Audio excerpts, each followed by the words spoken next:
baby. Wonder if all my bad decisions get accounted in the algorithms. No statistician could dissuade me from my bigger vision. I know my occupation's quite an unlikely place in this world to occupy and talk about upon a daily basis.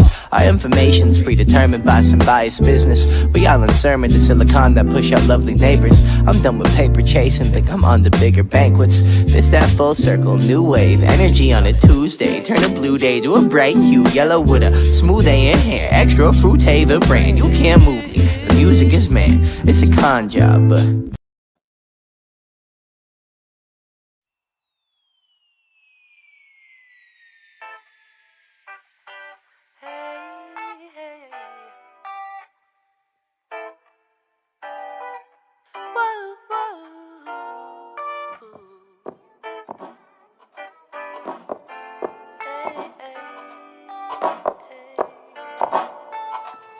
Yeah, baby. Wonder if all my bad decisions get accounted in the algorithms. No statistician could dissuade me from my bigger vision. I know my occupation's quite an unlikely place in this world to occupy and talk about upon a daily basis. Our information's predetermined by some biased business. We all in sermon to silicon that push out lovely neighbors. I'm done with paper chasing, think I'm on to bigger banquets. This that full circle, new wave, energy on a Tuesday. Turn a blue day to a bright hue, yellow with a smooth A in hair. Extra fruit, the brand, you can't move me. The music is man, it's a con job, but this grand. Been blessed with a great hand amongst many that stank. And yeah, it took some hard work, but blind luck play a huge role. And if they say that it don't, when they feeding you fool's gold. And if I know one thing, the truth's home. Even if it's a tough thing to swallow, an even harder thing to hold and truly know without a doubt while on the globe. And even though that seems inherent, it ain't always so apparent. Dangle carrot, you ain't always gonna get it. But don't worry, it's a pretty February in a year with more to carry and more days is yet to come. Under the sun, taking the ferry to the city where the moment's extra pretty, like the people, like the idea that I keep inside my brain that isn't equal to the real world. All that stress ain't saving me fear though. I swear to God I'm trying, but they pushing their demons down my esophagus, screaming the easy life, what I want always. Praise made up holidays, tell me that love is the answer just to boost this economy. Mine more sell now, but I ain't following. I ain't a hollow man, I'm fuller than fall winds. Take it all with a tall grin, and if you feel it, do it with me. And just sing what the song says. Take it all for what it is. It ain't all so big. So big, so big, so big. Take it all for what it is. What it is, what it is, what it is. It ain't all so big. It ain't all so big.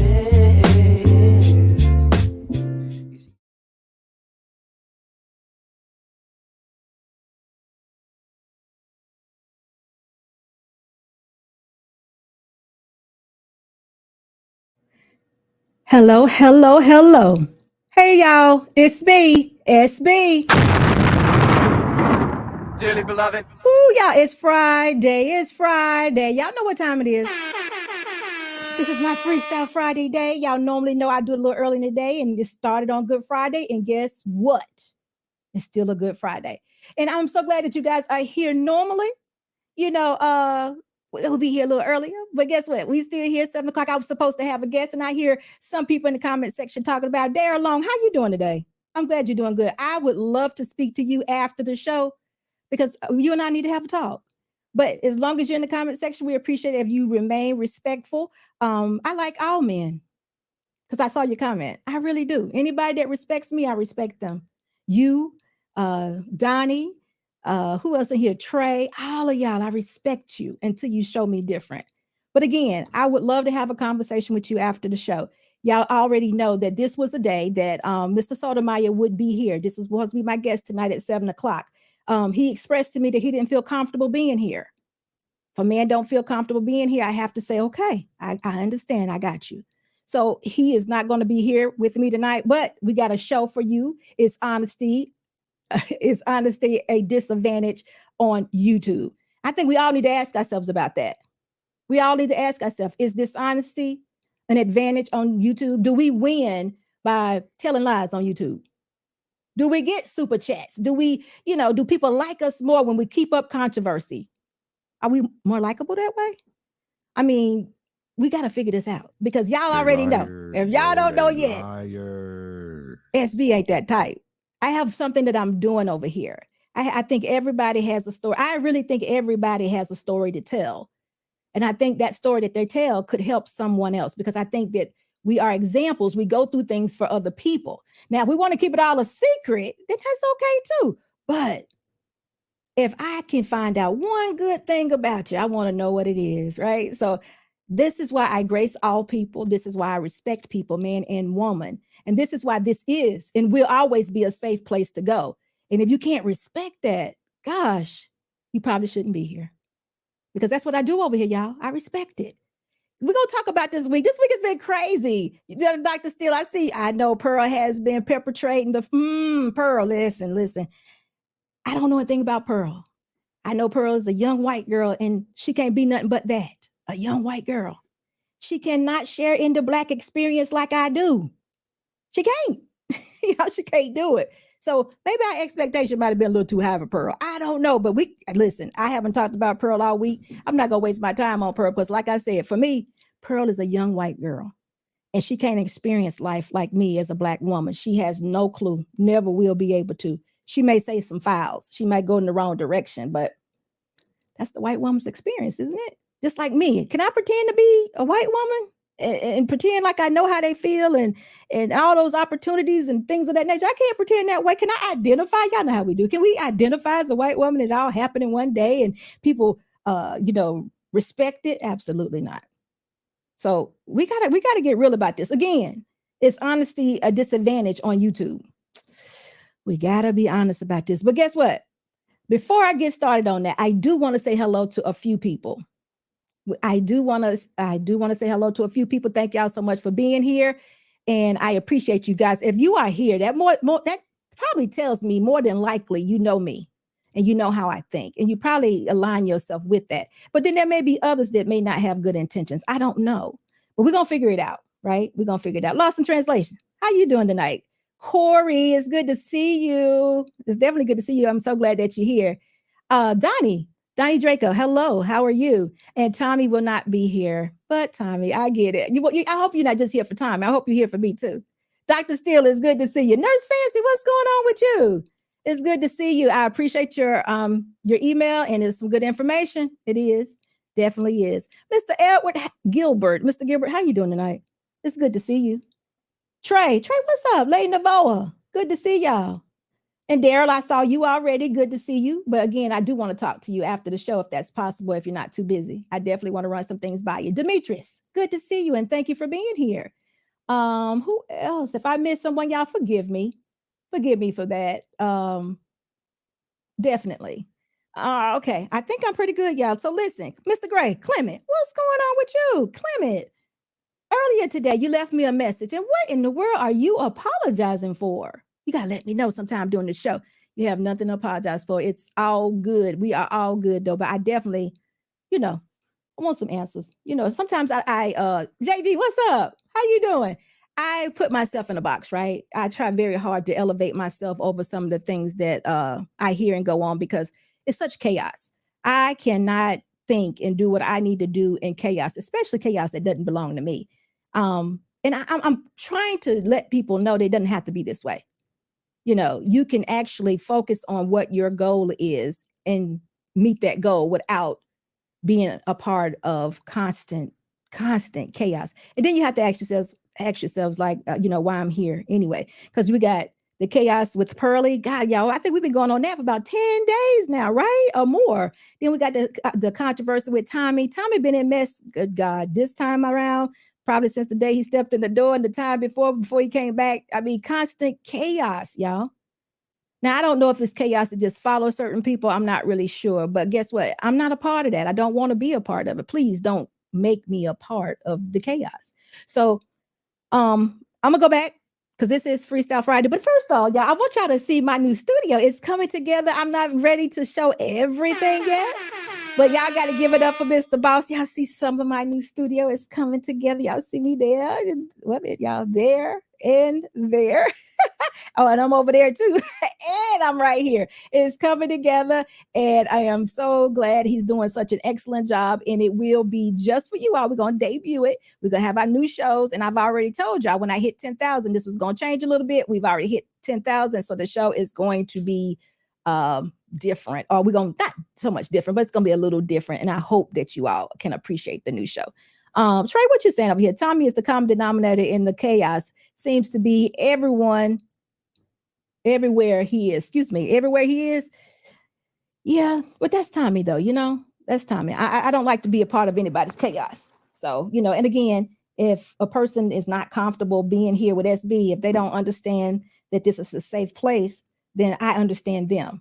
I appreciate that actually, because I've heard women say that too, not just for my space, y'all, but just period. You know, women sometimes say they don't feel comfortable coming up on the platforms because, you know, they get bombarded or the men are very aggressive or strong towards them or whatever. So we get that. Fifi, what's going on with you? We get that also for men. So, I mean, for women. So it's just not Tommy. But, you know, again, if you're not comfortable, you're not comfortable. But we had an excellent show planned for Tommy. Let me just tell y'all something.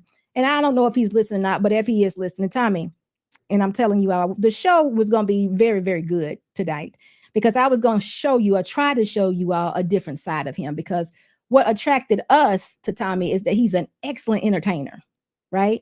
So when you go over there, you know, before, now this has been a long time ago. This is not like recent, but before, he had an excellent show. He does his music. He's entertaining. He keeps a good topic going. He's funny. He laughs and things like that. So he keeps you engaged, and he's a smart person. But he also, I've heard him talk to women and men and actually change their life. You know, I think he has a degree in psychology, or he's a counselor. Yeah, psychology or one of the other, but he does. And y'all need to hear about that. Y'all need to see that side of him.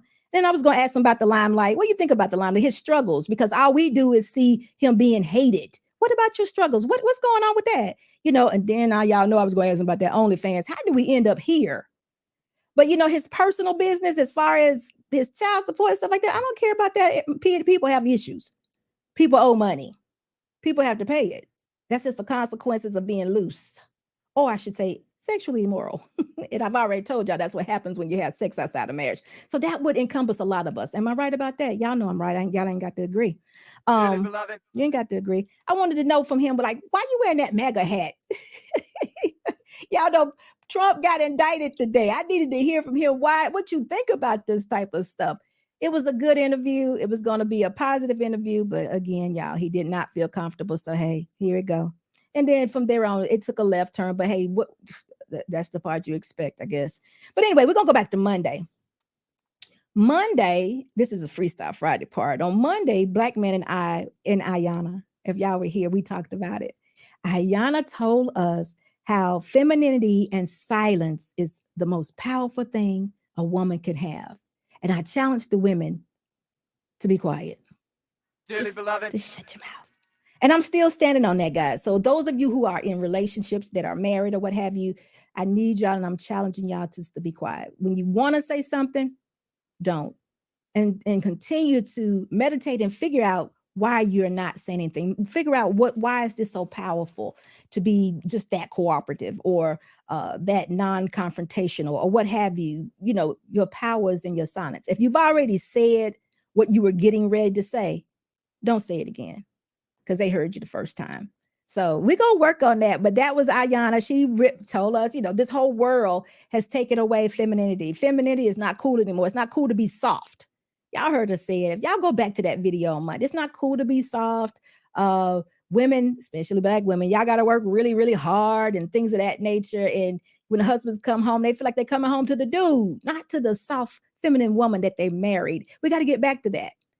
And in that, silence is what's powerful about a woman. So y'all don't forget that. But let me go right here. Clement, thank you so much for your $20 super chat. He said, my apologies for wanting Tommy on. He's been seriously hurt, in my opinion. He didn't give you the grace you and Mr. Boss was showing him.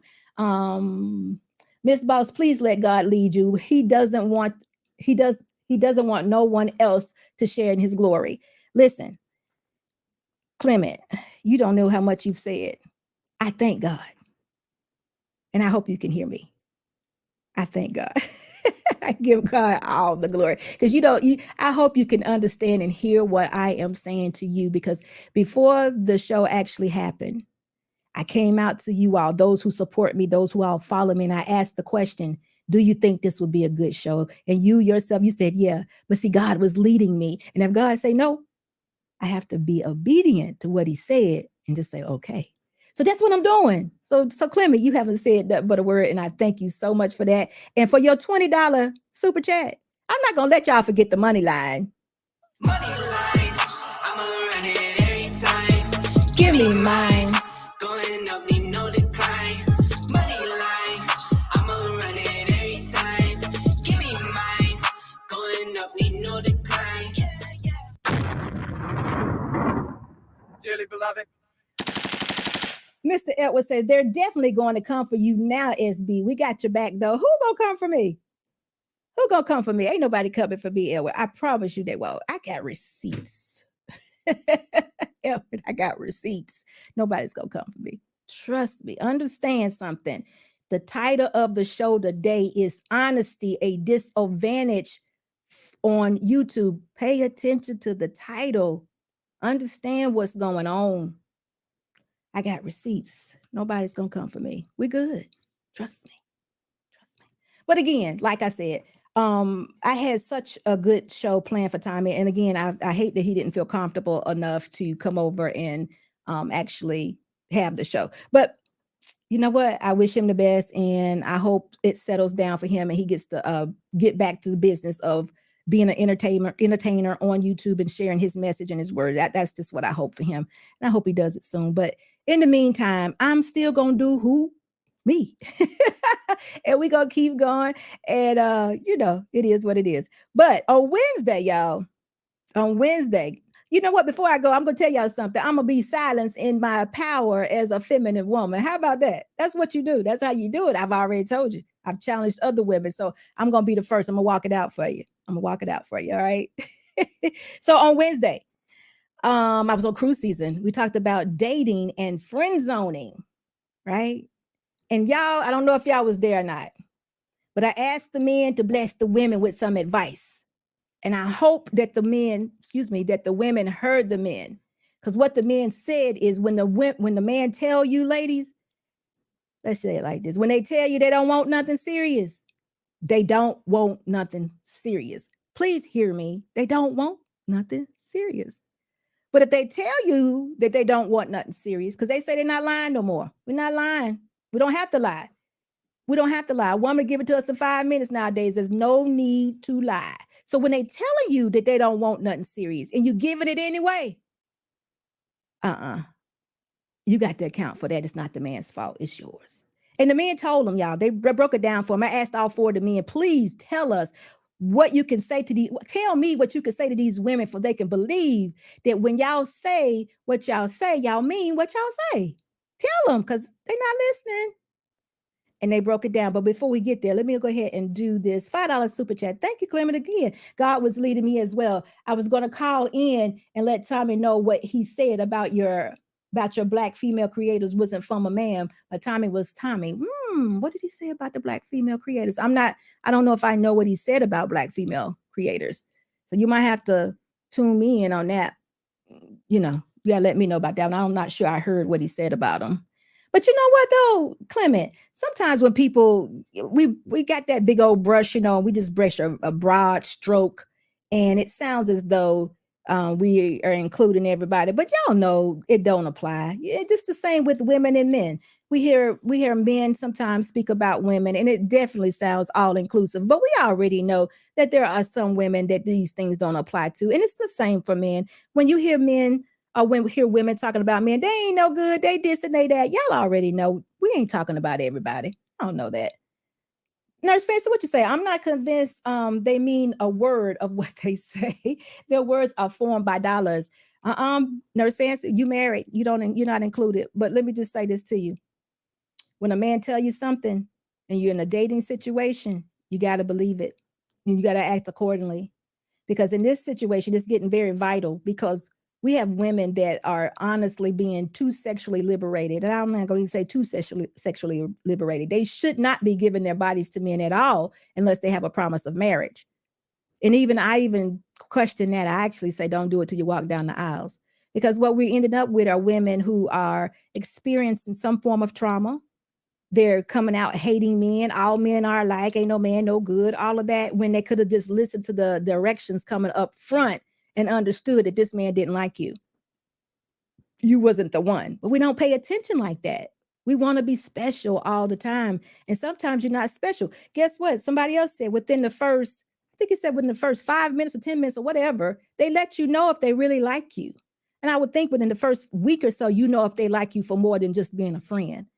So it's up to the woman to say, look, be intentional with what she wants and protect herself. And I'm saying to ladies, y'all protect yourself. Don't continue to give yourself away, your body, your box, your womb, your everything to a man, your virtue to a man that don't want you. Hold out. If those are your intentions on being a wife or being in a committed relationship, being married, don't continue to give yourself to him. And don't keep thinking that you got to use your box to compete. That ain't your man. He's not. And Nurse Fancy, I don't know if you was there or not, but the men basically told them, we are not lying anymore because we don't have to.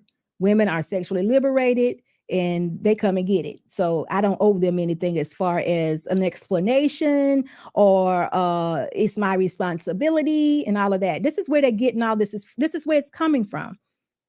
If a woman is saying she's in control and she's going to do what she want to do, then a man's going to be like, okay, I got you. And he gonna do what he want to do too. We can't play the victim on one side and then be playing the game on the other side. We got to figure out what side we on.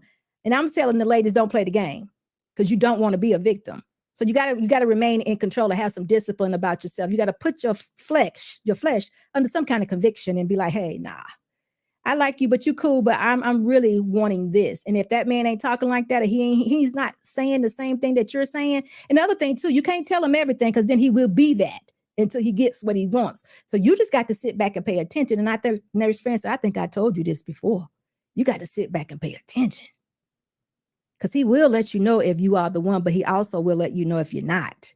Because like Trill, my brother Trill said this, sometimes y'all just think because we being good men that we really, really want you. No, we just being good men. A man that really wants you, you will know. He will alter time for you. He will make time for you. It won't be, I'm going to be over there. You can come by if you want to. No, I'm just coming to pick you up. Or, hey, look, we're going to dinner tonight. It's that man being an authority and saying, I'm spending my time with you. It's not that you just can catch up with me. It's a difference. It's a difference. And we as ladies need to hear and know what the differences are. And that's what it was about Wednesday show, being friend zone. And now me, I often said, I am not putting any man in the friend zone. I don't believe in friend zone. I don't even think it exists. If I'm not attracted to you, get away.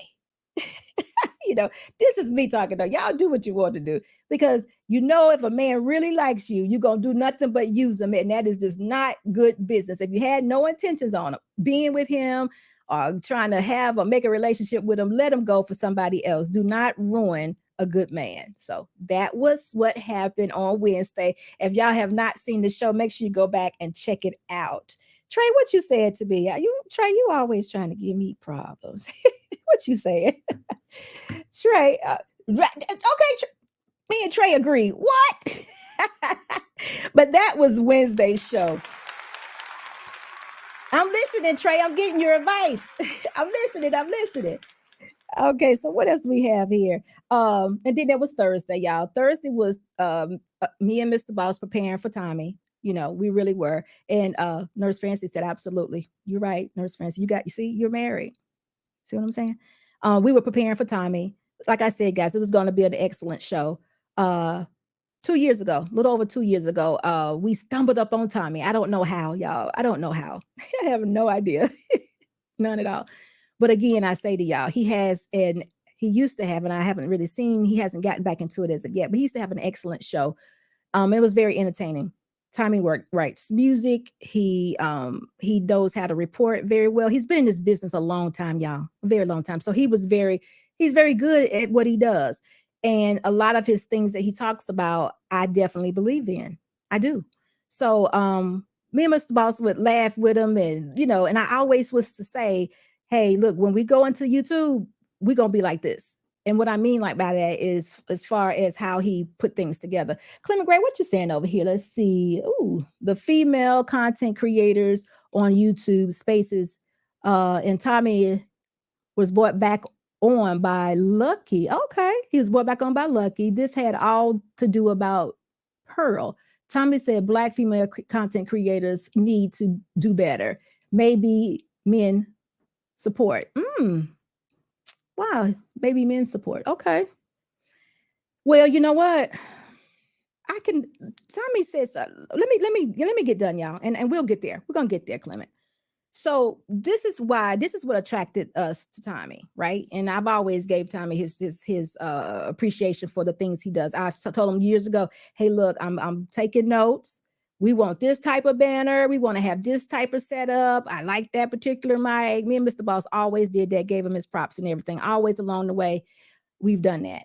Now, I do notice that at some point in time, things kind of changed a little bit, but he still did his nice show. But he also likes to roast people. And I just think he enjoys it. I don't know if it's anything that's, heart moving or whatever, but he likes to roast people. And I think people like to roast him and, just be very kind of ugly to each other, but I some people enjoy that type of thing. I don't.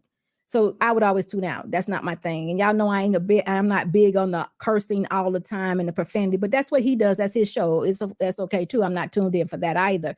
But there is a part of his show that I like, or I used to like a lot, when he talks about real life, his life growing up, being, living with his grandmother and different things he talked about. And I really, really wanted to get into it because I feel like there's so many men out here right now in this space that needs to hear this.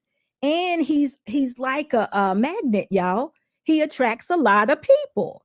So if you have somebody that attracts a lot of people, then why not speak to something that someone needs to hear? Why not? Right? And y'all know I've been doing this now a year and 6 months now, a little over a year and 6 months. And I'm not all about the clout chasing, and I'm not all about the numbers.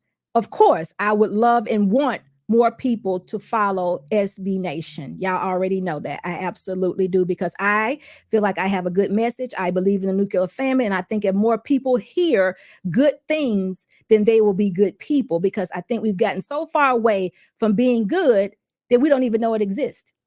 And I'm going to give you an example.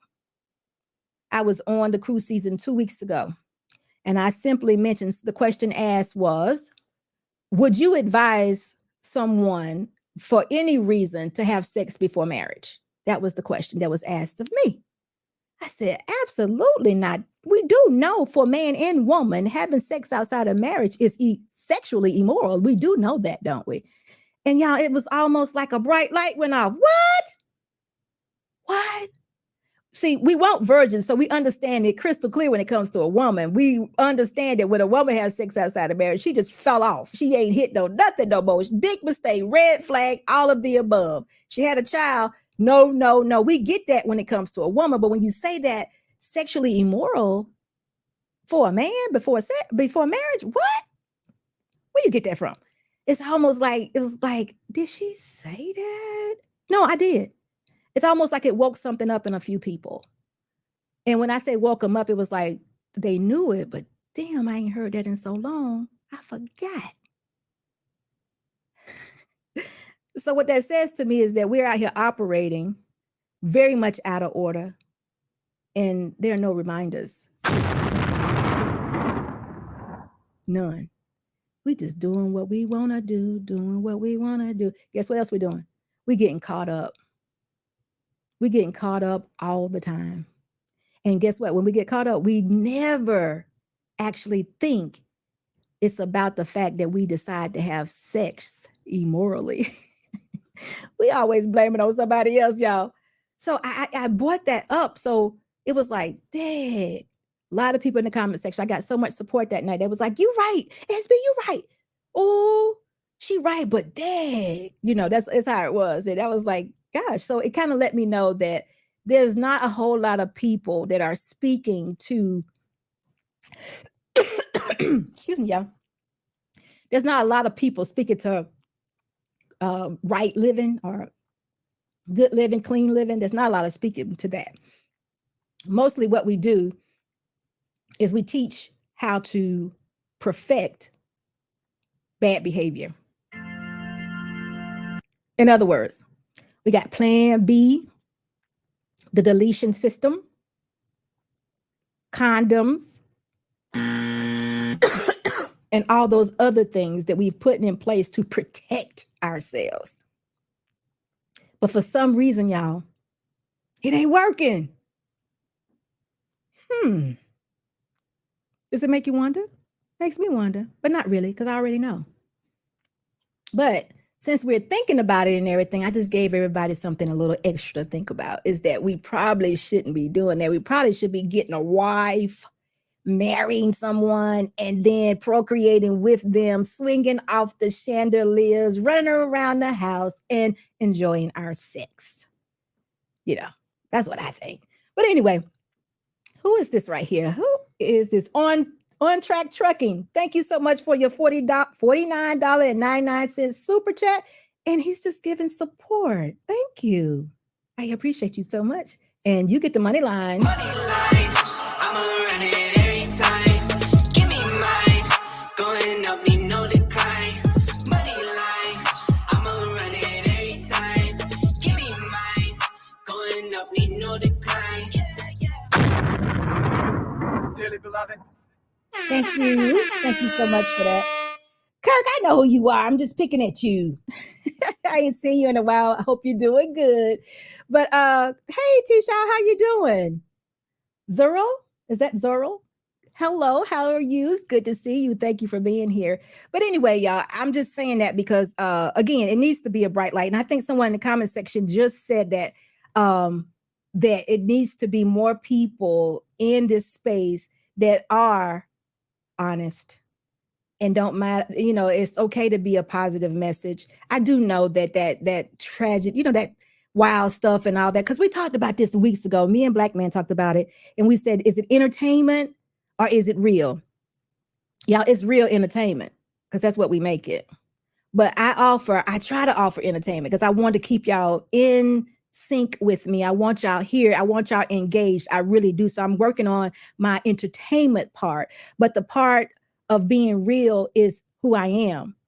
It's what I'm saying. It's the message that I'm giving. This is very real. I use my life as an example, and I want everyone that listens to me to understand that this is real life, but I still want to keep you entertained. So we got to find out, have a good balance to that. But what I don't appreciate is the messy stuff. I'm not down with that, y'all. It's all a distraction. Even in our big old, the United States, we are constantly distracted by something that means nothing, right? This mess, so somebody else or something else that's more serious can continue to go on, and we just miss it.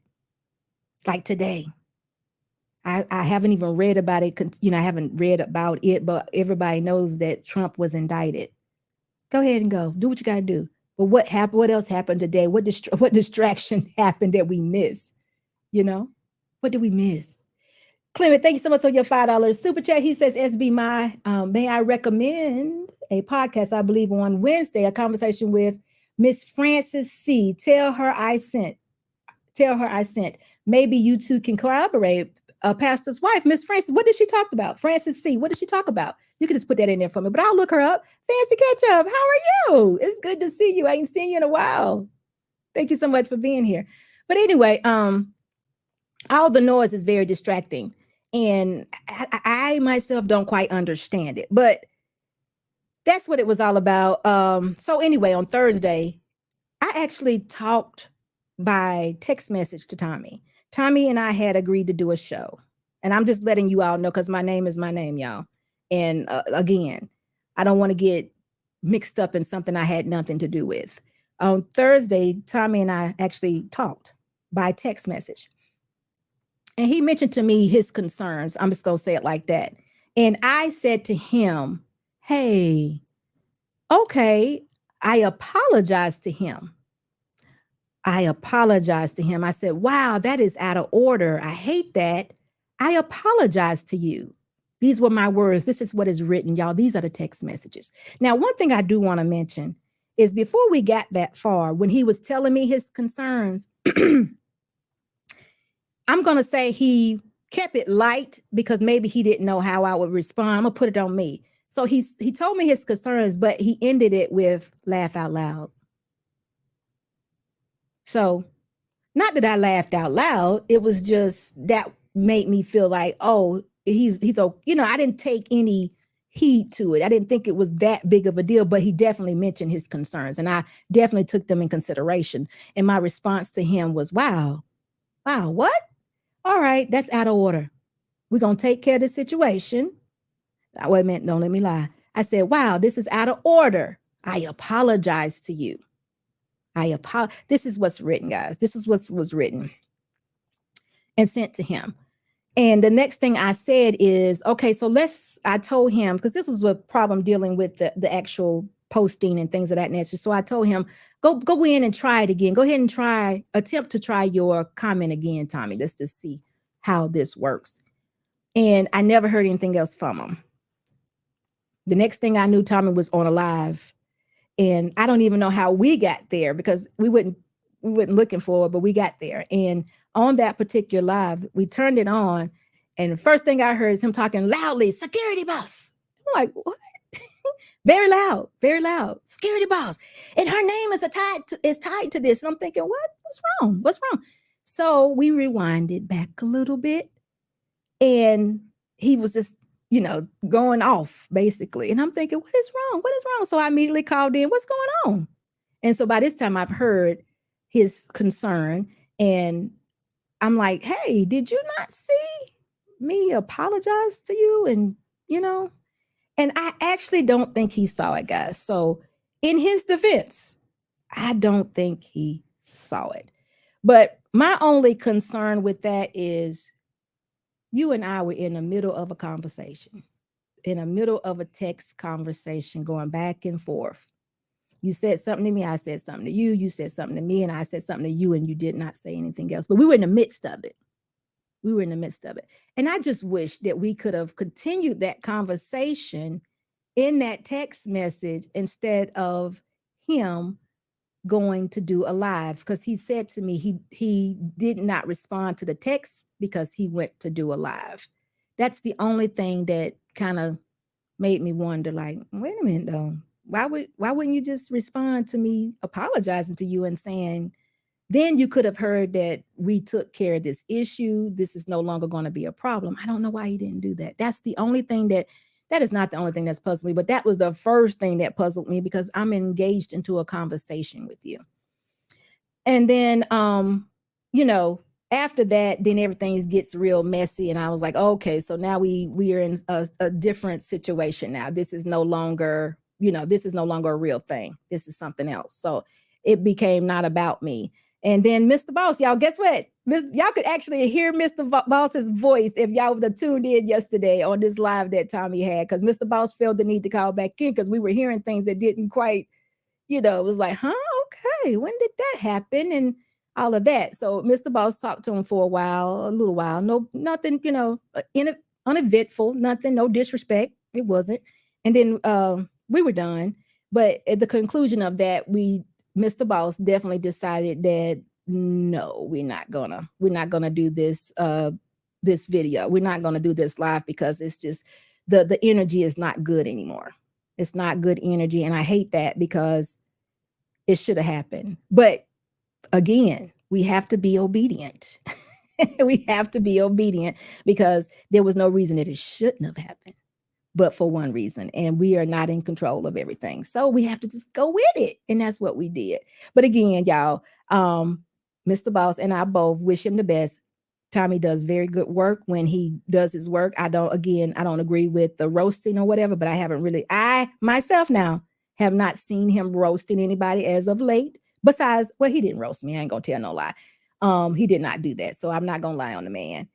But it just was interesting. And I just wish that, but Tommy is beat up by a whole lot of people, y'all. I'm not Tommy. He beat up by a whole lot of people all the time. You get it from left to right, left to right, left to right. He doesn't know who's coming with good intentions. you know, and I think he said something of this nature. He doesn't know who's coming in good intentions, and sometimes he may respond before he walks it completely out. Because if I'm engaged in a text message with you and we're actually talking, why not just have that conversation and let's just walk out this concern? I can't see going live with it when you got this person right here on the phone. Huh? Mm. But you know, we choose different paths. And there was one thing that Tommy said that I totally agree with. It was one thing he said that I totally agree with. And what he said was, we don't know how to treat each other. I totally agree with him. We do not know how to treat each other. He was talking about me treating him. He said, I don't know how to treat him. And I'm saying to him, you don't know how to treat me. So again, I agree with that. We do not know how to treat each other. And I hate that. Hopefully we can get better. I'm going to get better. And I hopefully he will too. And I hope that he's able to recognize that not everybody is the same and not everybody is out to get you. But I definitely do understand where he's coming from, because guess what he's done for me? He's made me very damn paranoid of everybody. So I guess he's brought some alertness to my game, because actually, I'm not going to say I trusted Tommy, but I did believe what he said. You know what I'm saying?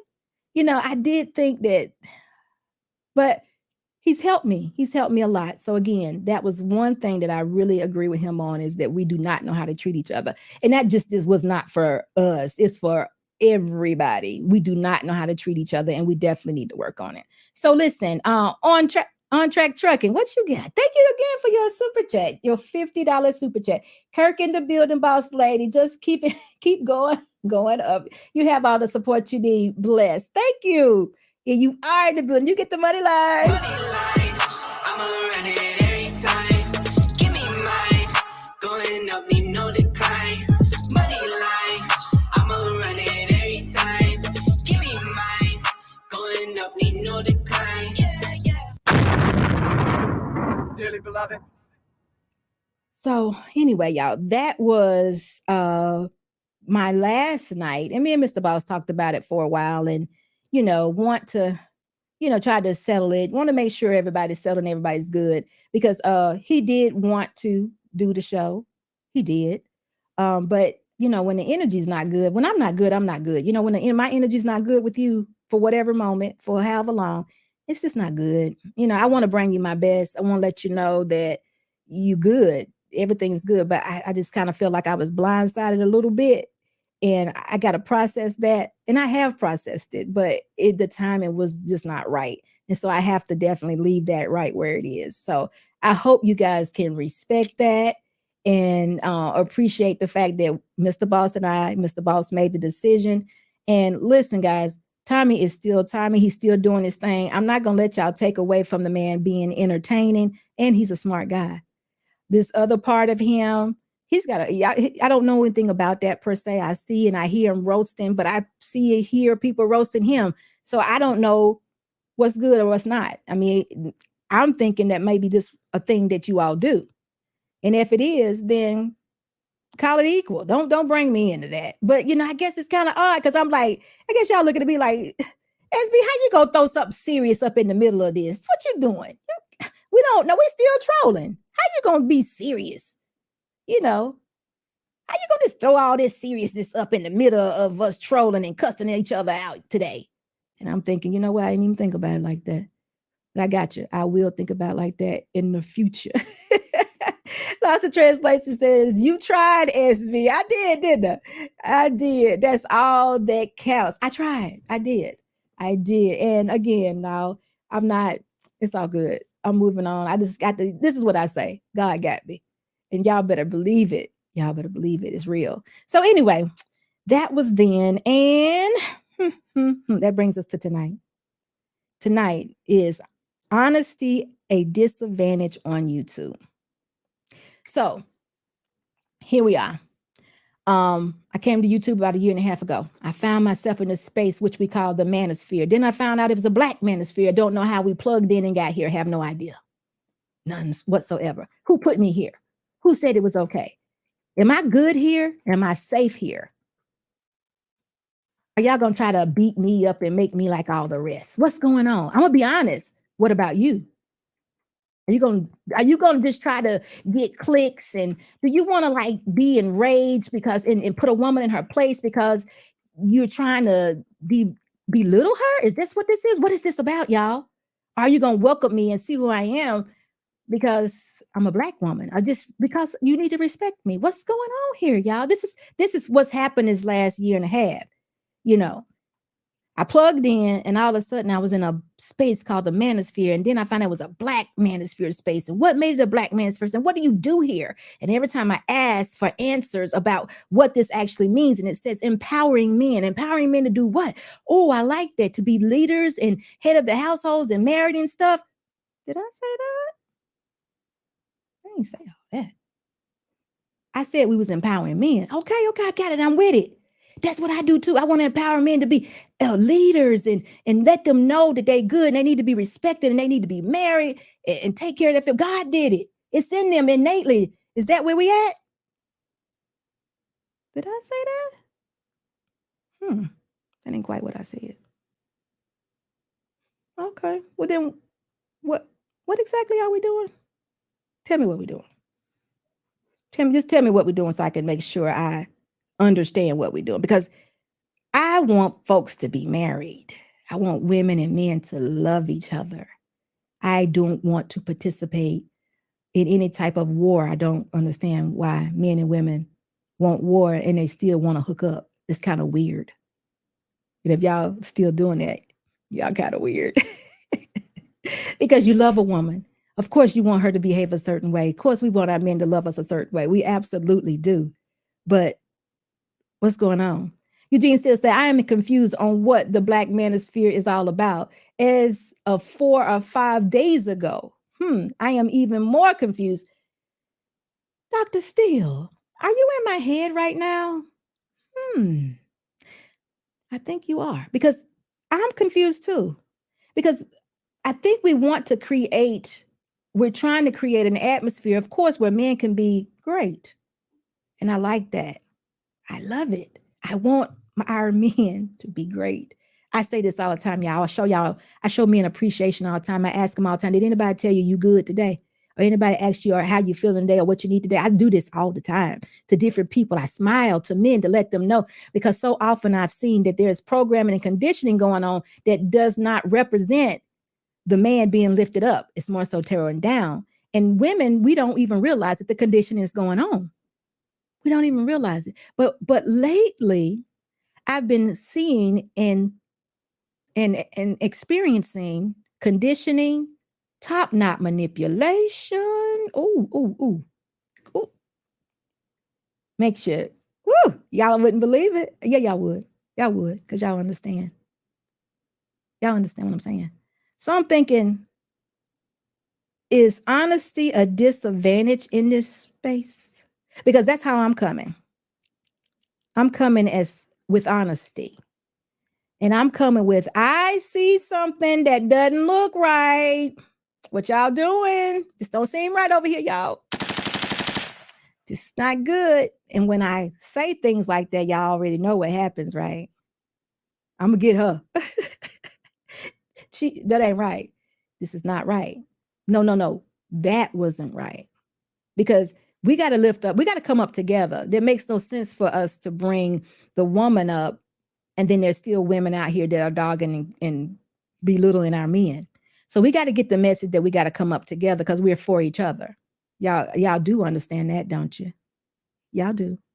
So when I'm doing my wife, hey, Blooming Ebony, when I'm over here doing my wife as classes and I'm trying to share with these women how to be better women, how to prepare themselves to be wives, I'm giving them what I call tools in order to walk out there daily, how to treat men, how to respect men, how to love men, how to be quiet and be powerful in your silence. This is what I'm doing for the man.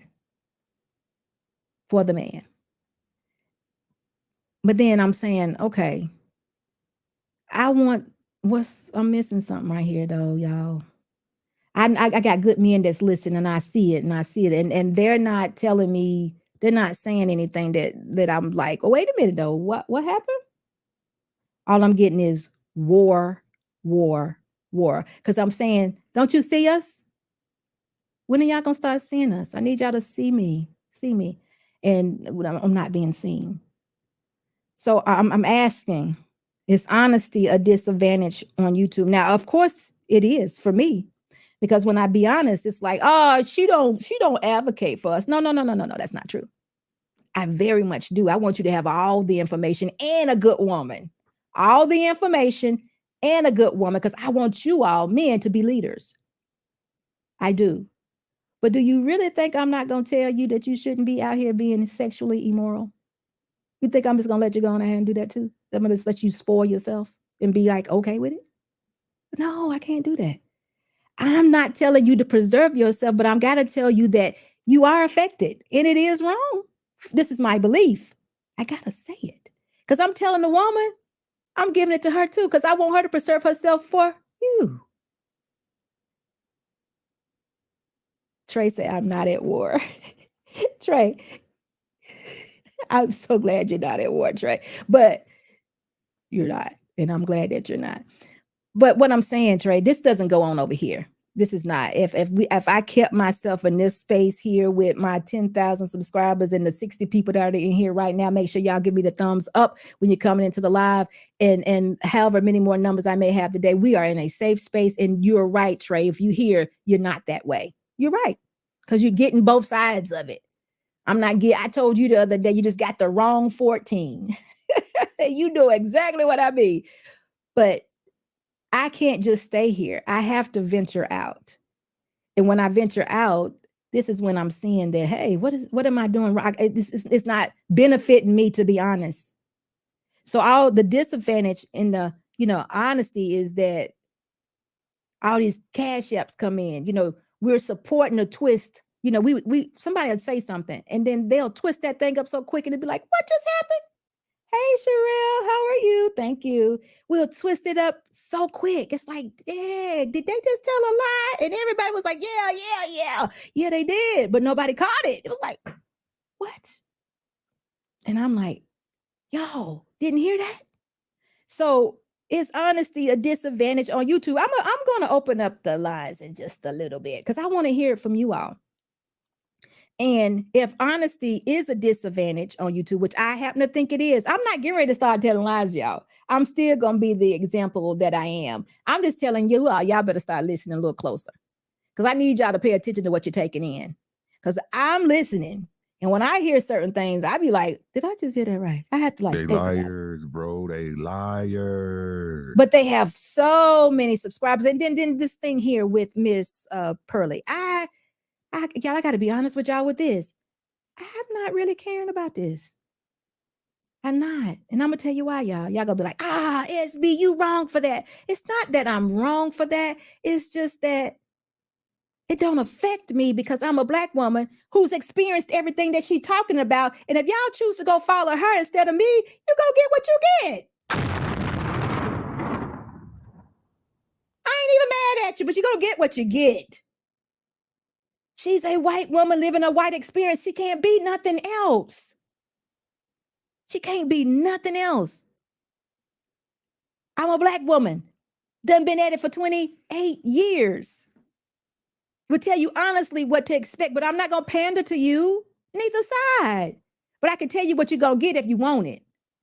But if you don't want to follow me and get the honesty, you go keep on following Pearly and getting what you want to get. You're getting what you're getting entertained. You know you enjoy it. And it's going to be all right. It's going to be all right, y'all. Don't beat her up for being who she is. I mean, don't do it. Don't do it. It's not her fault. She came in the world that way, y'all. She came here that way. She took advantage of a situation and she made it work for her. It's not her fault. Y'all have choices. I'm one of them. And if you're not choosing me and you're choosing to go another direction for whatever reason, it's because I'm 50 plus. All that means is I know more. Dearly beloved. That's all. That's all. I'm just kidding, guys. But I'm just saying, y'all make your own choices. Why are we killing people for what they came in this world to be? We can't do that. We can't do that. So it's not that I'm so concerned, not so concerned. Yes, she misspoke, but I have no idea what the expectation would be for us, for her. What would be the expectation, y'all? What are we expecting? What we got to give her grace. And maybe she learned for this. I actually think the fact that she's trying, unless y'all all think this is a lie. And again, if it's a lie, then guess what? Her being honest would be a big disadvantage in this space. So if she's lying about all of it, got 1 million subscribers and going on with her life, counting her, somebody said this one young lady is making what? $200 and some $1,000 a month. I don't know what to tell y'all. She's putting in the work, y'all. Y'all are following. I'm not saying y'all as in y'all, but she's putting in the work. Y'all following her. You're listening to her. She's humble as she can darn be. She's humble. Pearlie looks at my Instagram, y'all. She's a humble girl. She'll interview with anybody, me included. She's a humble young woman, but she's a white woman and she can only live a white woman's experience. She cannot be black. So what I'm trying to say is her mind can't be that way, y'all. That can't happen coming from her. It's just like me trying to be a man. Even if I identified as one, I could not make it happen. So that's my only point. So this is why I don't get involved in things that I shouldn't, because we can't change that situation. And it's so sad that on one side, she was so good at what she did and she made some off-colored comments or what have you. And she was cut off, canceled, get out of here. You're out of here. Come on, y'all. But why? But you know what? Our attention span is about what? 30 seconds or so. We'll be on to something else. But guess what? She almost held the record because I think the box went longer than she's gone. Y'all remember that, y'all? Conflict resolution. We talked about the box for about 3 weeks or maybe a month. So she might hold on for about a month. We're gonna find out. We're gonna see if the box win or if Pearlie wins. We need to pay attention because I believe the box is the winner. So I don't know. Dr. Steele said Pearlie is not authentic. Pearl was never authentic. So guess what you just said, Dr. Steele? Is honesty a disadvantage on YouTube? It absolutely is, because if Pearl is not authentic, and she never was, and she accomplished all she accomplished being a liar, she won. So what does that say about us?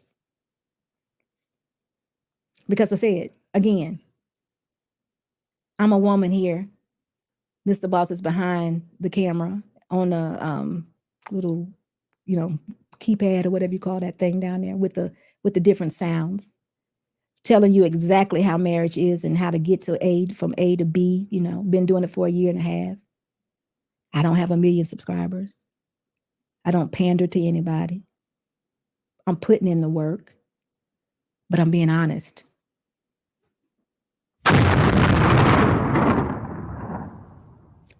And me being honest just hasn't worked.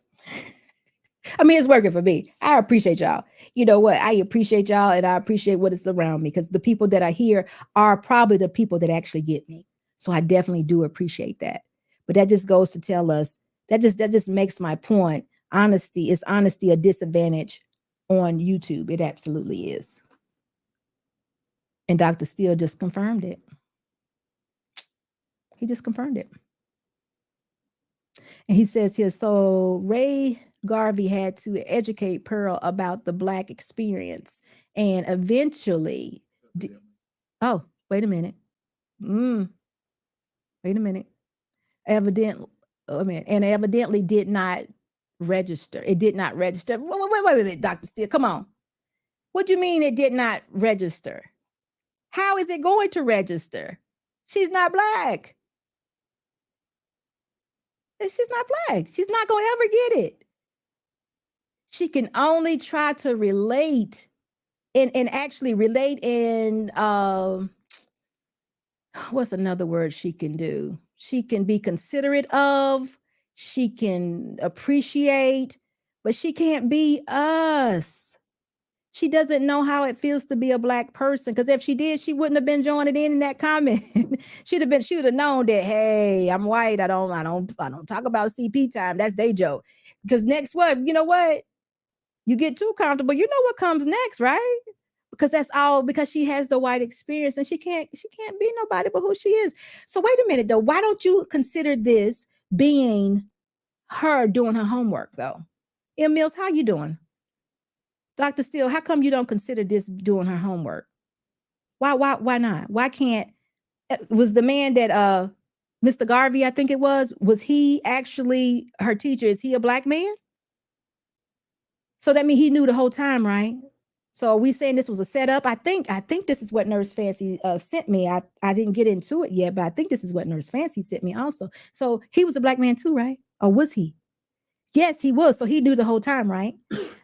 Why are we calling it a setup in this, or why are we calling it a setup instead of her just doing her research and researching her craft or going to school to learn what she wants to do to be best at it? Why are we not calling it that? I mean, just like I'm real estate. I had to go to real estate school to sell houses. I had to go get the knowledge up to be able to do that. Why wouldn't we call it that? Why are we saying that she was put out there to be dishonest? Because that's what I'm hearing. Why are we calling it that, y'all? I'm not saying that it's not, but I'm just wondering why we're calling it that. Is there a reason? Whenever you go to learn something or you go into a new endeavor, you want to learn as much as you can. But again, Trey says, T-Shaw, at Trey, I agree. Dishonesty would never be my norm. It won't be. T-Shaw, it won't be your norm. It won't. Because you get me, so I understand you.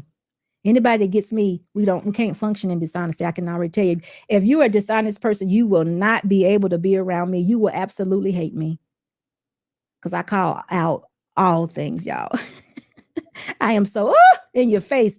You will not be able to be around me. You be like, I hate her. And that's the sisterhood thing about me that people can't get. I'm not a part of it. And I just said it. I'm a woman and I'm not a part of it because I don't get it. I believe in character and being honest and accountable. And that's what we want our women to be. But dishonesty it's a big disadvantage to be honest. So is that kind of like that theory where we said the good boy finished last? Is that kind of like that? Hey, Gail, it's good to see you. I don't know. Real Deal says a fool can see it was the hustle for her. I never watched a whole video because I can see nothing was real about her. That's why she went to London. It went away. I'm gonna have to get that other half of that. Hold on, let me see. As y'all see, I have several different things. Now, y'all I got a contact in on the left eye. Those of y'all that don't know me, y'all know I can't see really well, right? So I got a contact in the left eye. I can see really well from afar, but with all the lights in my face, I can't see nothing. It's a blur. So Mr. Boss, the man that loves me, has put monitors all around my new studio here to help his wife be able to navigate through this problem. But when the lights are here, it is still very difficult. So I saw a comment that I was reading and it went away because he went away. So we're going to try to get it back. We're going to try to get it back and find out. But we're saying that, okay, I don't understand her going to London. Wait a minute. I think that's it right there, Mr. Boss. Right there. A real deal. That's why she went to London. Here she would be called out. Okay. But real deal, are you sure? Because she's doing all the business with people here. They're in the States, I should say. I don't know, but y'all have been investigating it. Do y'all honestly feel different? So you really don't think that she has any of the knowledge that she, why did she choose this? I would want to know, why did she choose it? She just knows what's a money grab and how to pander to us to make us look foolish. Is that what y'all saying? Oh, I hate that. I hate that, y'all, if that's where we are. But again, is honesty a disadvantage on YouTube?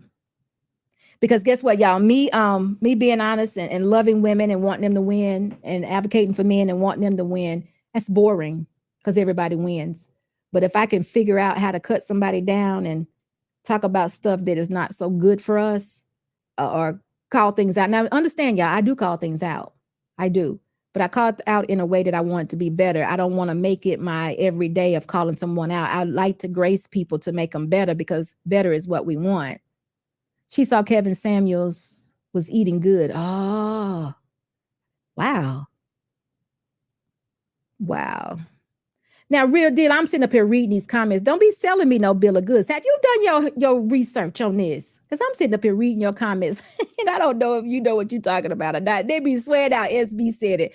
I don't know nothing about it. I'm just saying to you guys, listen to me. Miss Pearlie is a white woman. She can only experience that. Y'all, she can't. Please don't make it more than what it is. If she went and had some class on how to be or to learn the Black culture, let's ask those questions. Let's ask, why were you so interested in the Black culture? What made you care so much about the Black? Because she does this over there in the UK, right? And she's asking the people there. So it's white and Black people that are there. So it's still being done in London. So, you know, I'm not getting ready to cancel homegirl for being who she is. I just can't do it, y'all. I can't do it. I can't cancel anybody, actually. I grace all people. So all I'm saying to y'all is the link is in the comment section. She paid KS for coaching, and I think many of us are great enough to do what she did. Understand, she has reach in the UK, Africa, and etc. Listen, Gail, thank you. That's what I was wondering. Why are we calling it anything but coaching or teaching or being learned or perfecting our craft? She saw it as a craft, y'all, and she went to perfect it from people who she knew she could get good information from. Are y'all suggesting I find me a white man? Is that what y'all suggesting so I can cross over? Mr. Boss, say no. Are y'all suggesting I go find me a white man? UK, US, African, etc. Right. What? She's perfect. I'm asking a question. Do y'all think I should go find a white man so I can learn more about the Caucasian culture so I can go over there and speak to them because their marriage is a lot different from ours? You reckon? You think I can become a white Karen? Y'all know I used to joke and say I was a Black Karen anyway, right? Because guess what? If I see some Caucasian brothers on my corner and I know they don't live here, I am approaching them and asking them, why are you here? Y'all don't get mad at me. Why are you here? I'm going to make them feel real at home. Why are you here? Does that make me a Karen? Or am I Black? I just can't be a Karen. What's going on, y'all? It's not Pearl. What's going on, Nurse Fancy? Y'all just hipping me up. Listen, the link is in the comment section. Y'all can come up and help me with this. Fancy Ketchup say, Mr. Boss not trying to hear that. No, he's not. I know. Pearl calls herself a Karen. Hey, is she? I wouldn't think she's a Pearl. Moon Maiden, how you doing? She says, Pearl only wants clout. Daddy got enough money for everybody. She doesn't strike me as the type of person that wants clout, though. She's not that kind of girl, but okay. Christopher, what's going on? Thumbs up to you, brother. It's good to see you. Okay, Miss Nurse Fancy says it's the men that denounce the Black woman who fight for them for Pearl. It's the men that denounce the Black woman who fight for them for Pearl. Okay, we got the ones that, okay, so in other words, the men that don't like Black women, Pearl is kind of doing their work. Is that what you're saying, Nurse Francis? I'm just trying to figure out why we so mad at her. There's a lot of men that don't care for Black women. Y'all know that. You know that they spend their every day talking about the bad things or the incorrect things that Black women do. Hey, I call it out a lot too. So I'm not gonna lie to you. We need to correct some problems. There's a lot of things going on in our culture as Black people that is not good. Y'all know it. From the sexual liberation, from being single motherhood and it being okay with it, from just it's a lot of stuff. Y'all know it. SB white women, hold on for a minute, Corey. Let me see that again. SB white women have a softer approach, but the game is still the same. So you saying I need you, Corey? Can you teach me how to cross open? Is that are you offering me some lessons? I need to be a little softer. Really? You think white men will listen to me, Corey? You see how my voice has lowered and got a little sweeter? Should I talk in this tone? Or should I be louder? I should be a little bit more like a whisper. Corey, I'm listening. Continue on with the instructions, sir. Maybe I can be the pearly on this side. Yeah, I'm just kidding. Dearly beloved. I'm just kidding, but we got to stop. We got to stop with this, y'all. We got to be solid, y'all. When can we become solid? How can we become solid? You think she knew that interview would make blacks uncomfortable, but she also probably knew it would get her a lot of views. Ooh, so Fifi, what you saying is we love controversy. Controversy. You're right. We do. Mr. Gilbert, I am definitely going to be myself. I have no idea of who else I can be. That's what I'm trying to figure out about the comments with, Trey, you like whispers. Shut up. Listen, that's what I'm trying to figure out why we so mad at Miss Pearly. Miss Pearly can only be a young white girl, a young white woman. She can't be nothing else, y'all. So all her experiences are going to be filtered through those eyes. No matter how much she try to be good to black people, no matter how much she tries to learn about black people, the black culture, it's all still going to be filtered through those eyes, and she cannot help it. And if that's not what we want, then we need to find other places to get the information that we need to have. That's all. But if she does deliver a good message and her show is very entertaining, it's very easy to look at. She have very good guests most of the time. The one guy from Charlottesville, hey, that was her choice. But again, y'all, she's going to be privy to that because that is her world. She was interested in that young man. Look, I was interested in Tommy. I am interested in Tommy. So a lot of people would say to me, SB, how in the world could you be interested in a Tommy Sotomayor? Y'all are like, actually, somebody said it's like oil and water. One of Christopher Night Quail. This is Night Quail over here. This is so different. Y'all are different. Yeah, we are, but I want to know what makes him tick. And I want to let him know that how he got here could help a lot of other people. It's not necessarily with the aggressiveness, the roasting and all of that, but the real person that you see walking down the street, not the person that is always on YouTube. It's not that person. It's the other person that we're talking about. That's the one that can help other black men to be better, because guess what? I happen to know there are a lot of black men that have experienced a lot of trauma in their life and they never get to tell anybody. And they walk around with that inside. He might have been that person to share something to make them feel okay enough to share it with someone else so they could be a better person that I can't do. I'm not a man. See again? You see how you sometimes have to have a counterpart that would express that? Mr. Boss does what he's supposed to do. He is in his place. So all of you out there would suggest that that's not. He's my husband, and that's what he wants to do, y'all. Nurse Fancy says all this black, white, all this black women hate is fake. It's all for profit. What? That's the sad part. They all frauds. Fancy. No. I'm not believing that, Nurse Fancy. No. Nurse Fancy, that's not you. Especially Film Sapien? Really? Wait a minute now. That's wife life right there. Does she have a lot of black woman hate? Because her and I do real. Wait a minute, Nurse Fancy. We on a pedal together. And I ain't never got nothing but love, consideration, help.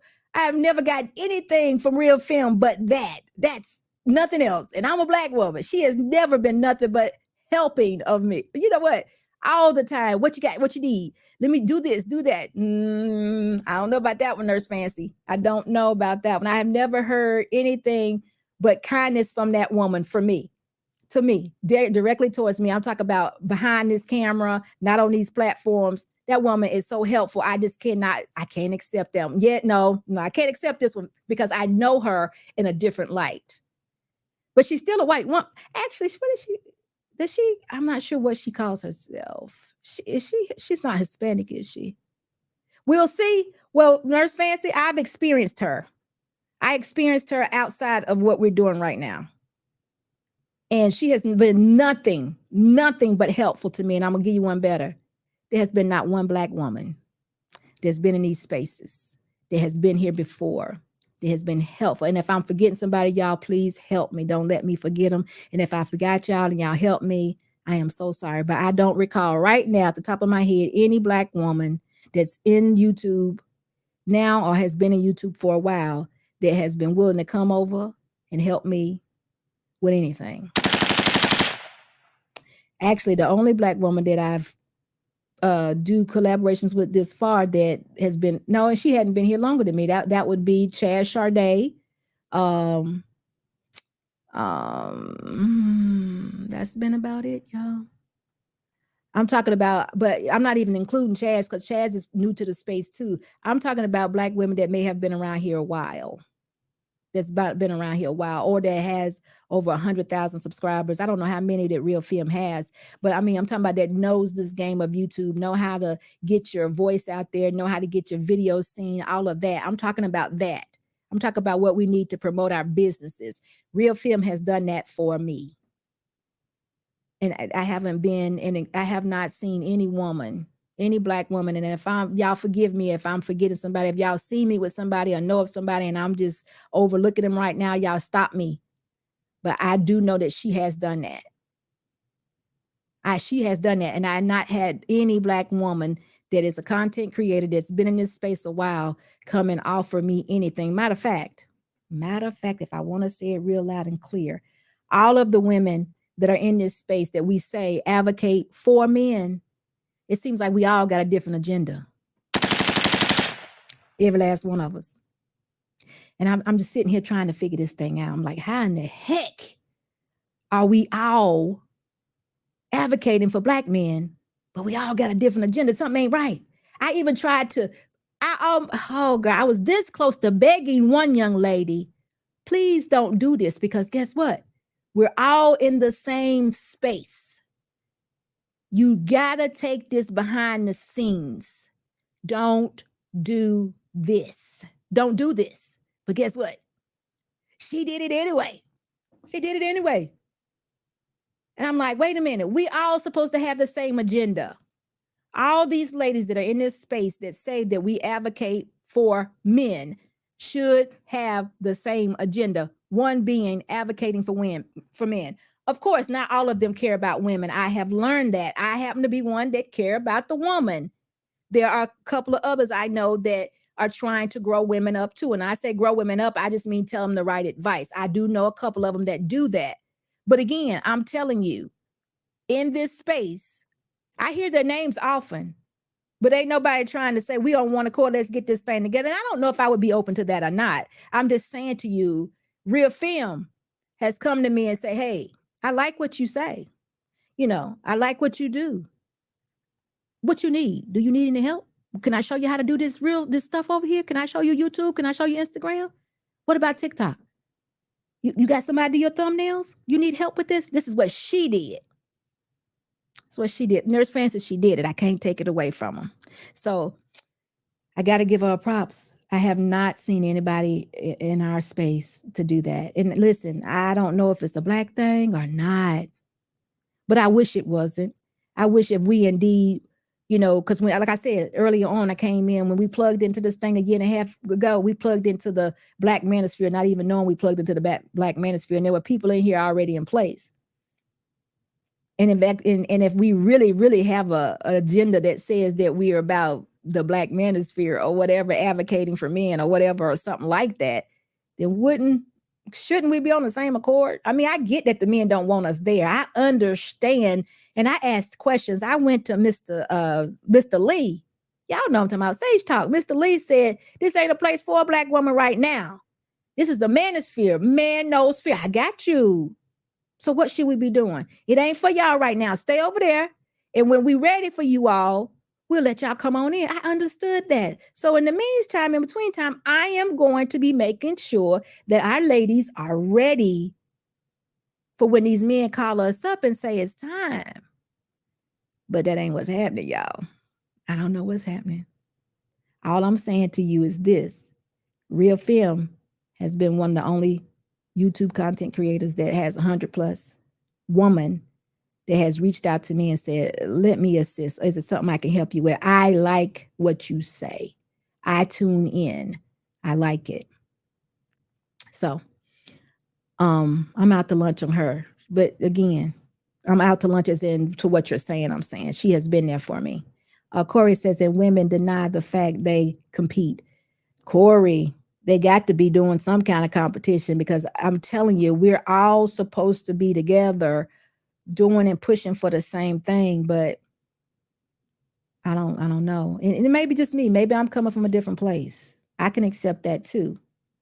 But I haven't, even amongst the younger ladies that are in this space that are doing it, that say they're doing the same thing, I haven't seen any togetherness from them either. And I don't even know, what that actually would look like.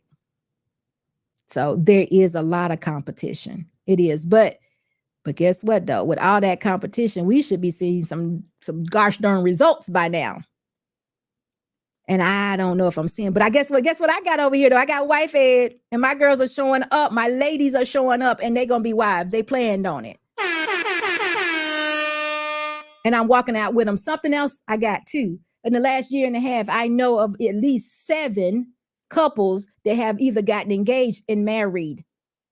I know something else too. That's where I'm gonna stay. Because that's a positive message. And that's what we want, is a nuclear family and people to be married. And that's what I'm seeing. So I'm going to let everybody know, because what somebody told me not too long ago is, don't nobody ever talk about that. But guess what, y'all? Marriage is an option. And that's what I'm going to talk about. And that is what my mission is. So even if nobody in this space says, hey, you're advocating for men, you want marriage, you do this, you do that, I'm good. Because guess what? Something I learned from Mr. Sotomayor. Honesty may be a big disadvantage in YouTube. I learned that. So I hope y'all understand what I'm saying. Hey, I dropped the link. Is there not anybody that wants to add to it and tell me? Because if y'all experience this stuff from the outside, I don't know if I have too many content creators in my live right now, but is honesty a disadvantage on YouTube? Is it?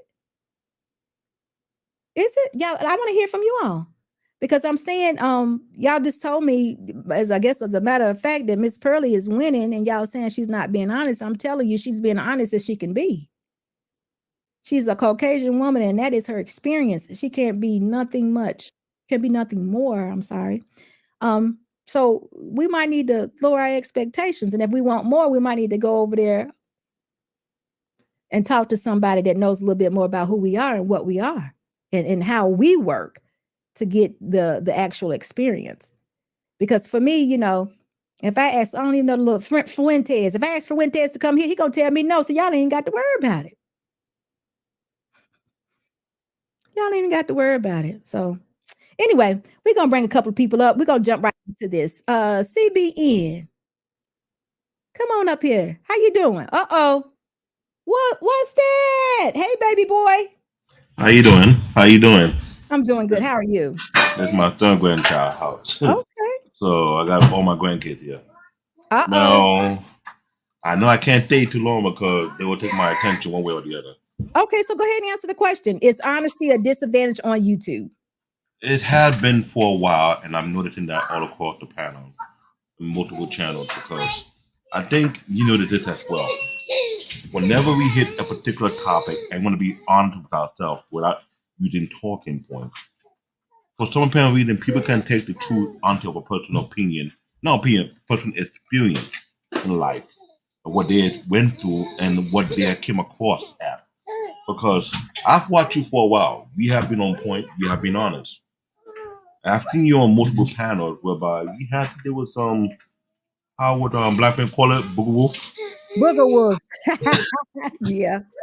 And they come on different opinions. That's all. They come out dishonest many times over, and I find that kind of ludicrous, because I ask myself the question: why would you come on social media to be fake or be, I don't know, dishonest, delusional, clueless, with some dumb talking point that doesn't exist in the real world, but you make it seem like it's legit, and no matter how many times they break it down or debunk it, they're still going with it. I don't get it. Well, if they're content creators, they may be coming for subscribers, clicks, likes, and followers. Yeah. So in other words, they sold their soul for the money. Really. I'm not going that far, but so they'd rather be fake on social media then they'll criticize other celebrity, but they're doing the same thing to other celebrity do. It don't Yes, make no damn sense. but Hey, hey, hey, hey. they don't see it that way. I know. Okay. All right, I, I Sylvia. I get the signal. He telling me I All right. own you now, Grandpa. All right. Thank you so much for coming up. Anytime. All All right. right. Bye-bye. Kirk, What's going on? not much. Where you at right now, Kirk? Well, you want to know where I'm at, man? Your husband is there with you.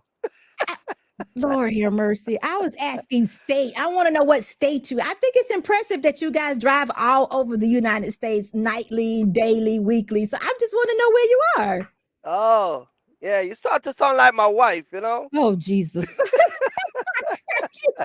Oh, now I know why you don't want to tell. Okay, keep it to yourself. Keep it to yourself. No, no, no. I'm at a Walmart distribution center in Delaware. I'm not too far from home. I'm gonna be home tonight. So Okay, that's cool. I just got a late delivery. That's all. But I'm like an hour away, so you know. Good, good. So how you been How you doing? been? I haven't been seeing you in a minute. I don't know why I've been here. Oh man, I'm telling you. Listen, I'm not gonna take up too much of your time, but as you know, I'm a straight up guy. That's how we met. Yes. I keep it real. I don't go around the bush.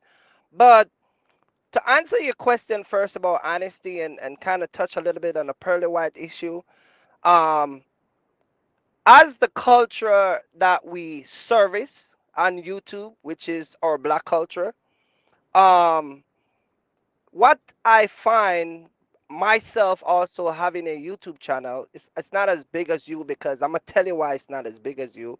I don't talk about the topic you guys talk about. I talk about trucking and my experience and all that stuff. But I'm raw.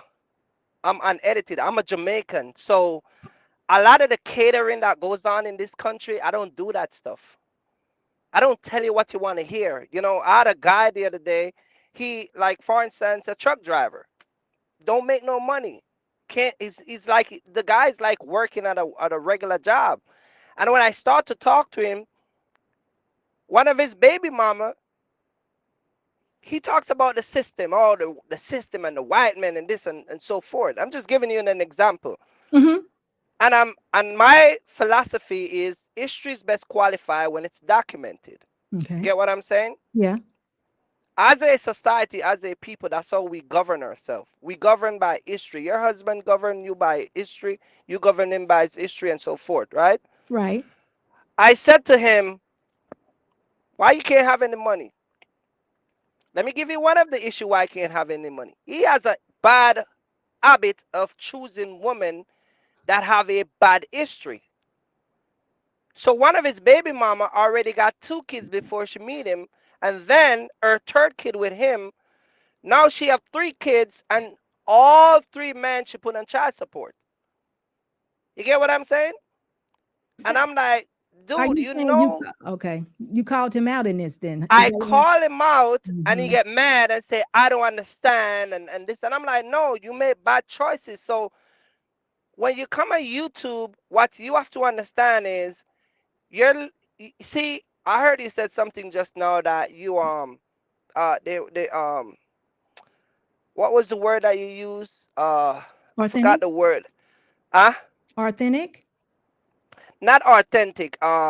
Character. The character, right? Character?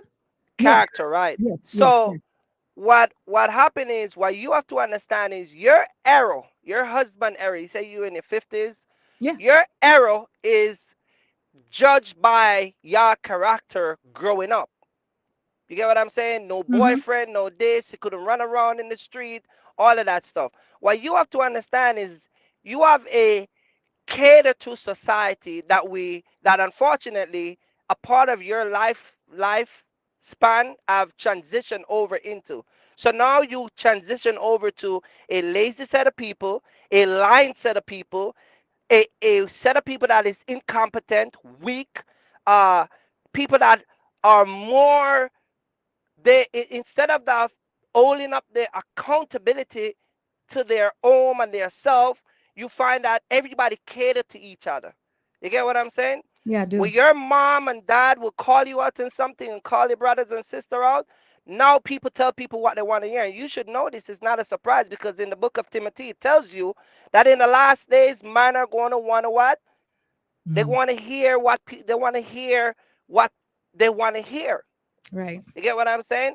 I And do. so you find you come on YouTube and they tell you, especially in the black community, y'all like to say we don't want to hear the truth. If a black man tell the truth, we've been called out as a sellout or a coon, or we kissing the white man ass. This is If true. a white woman do it like Pearly White, well, she's a this and she's a that, and she's a this and she's, you get what I'm saying? Yeah. If a Russian do it, or a Japanese, he's a bigot. Mm, You get what I'm saying? So, I do. I mean, I can go on and on and on and on, I but know, Kirk. I know. I'm going to cut it short. But for my channel that I got, I don't care. I tell you, you either come and like it or take off. That's it. Shout out your channel for me really quick. You know, Shout I'm out your not going to channel. change that. Shout out your channel. And also, listen, thank you so much for sponsoring the show tonight. But shout out your channel. Shout out to you. My channel is On-Track Trucking. And as I said, I mainly talk about people who want, because I teach black people how to build wealth. I came here 18 years ago and I own a trucking company. Yeah. So I try to teach my brothers and sisters how to get in the trucking company. I make thousands of dollars as a trucker, and I'm an owner operator. I own this semi front to back. I own the tractor and the trailer. I'm not a company driver. I'm trying to teach people on my channel how to move away from being under the same system that y'all complain about.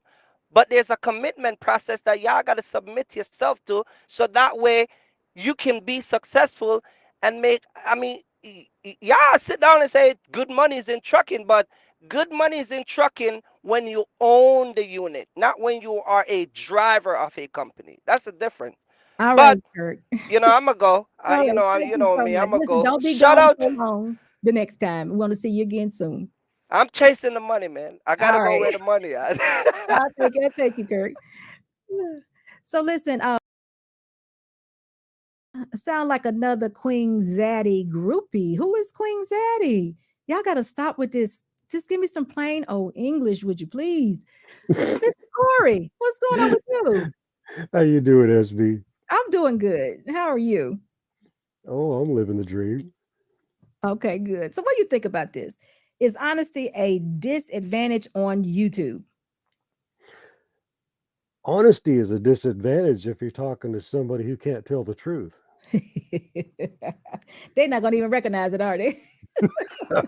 Well, no, because you'll never get the truth out of them, so you're wasting your energy. Hmm. I hear you. You're right You're about not that. having a conversation. It's just they're just looking for something to use against you. They're liars.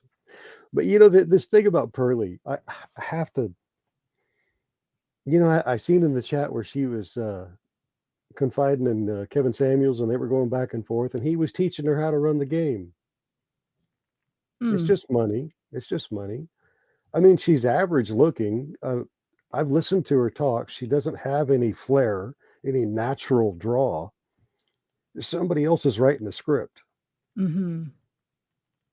They just put a white Becky up there to sit there in the chair and, read the cue cards pretty much. It's no different than a journalist. They don't do the work.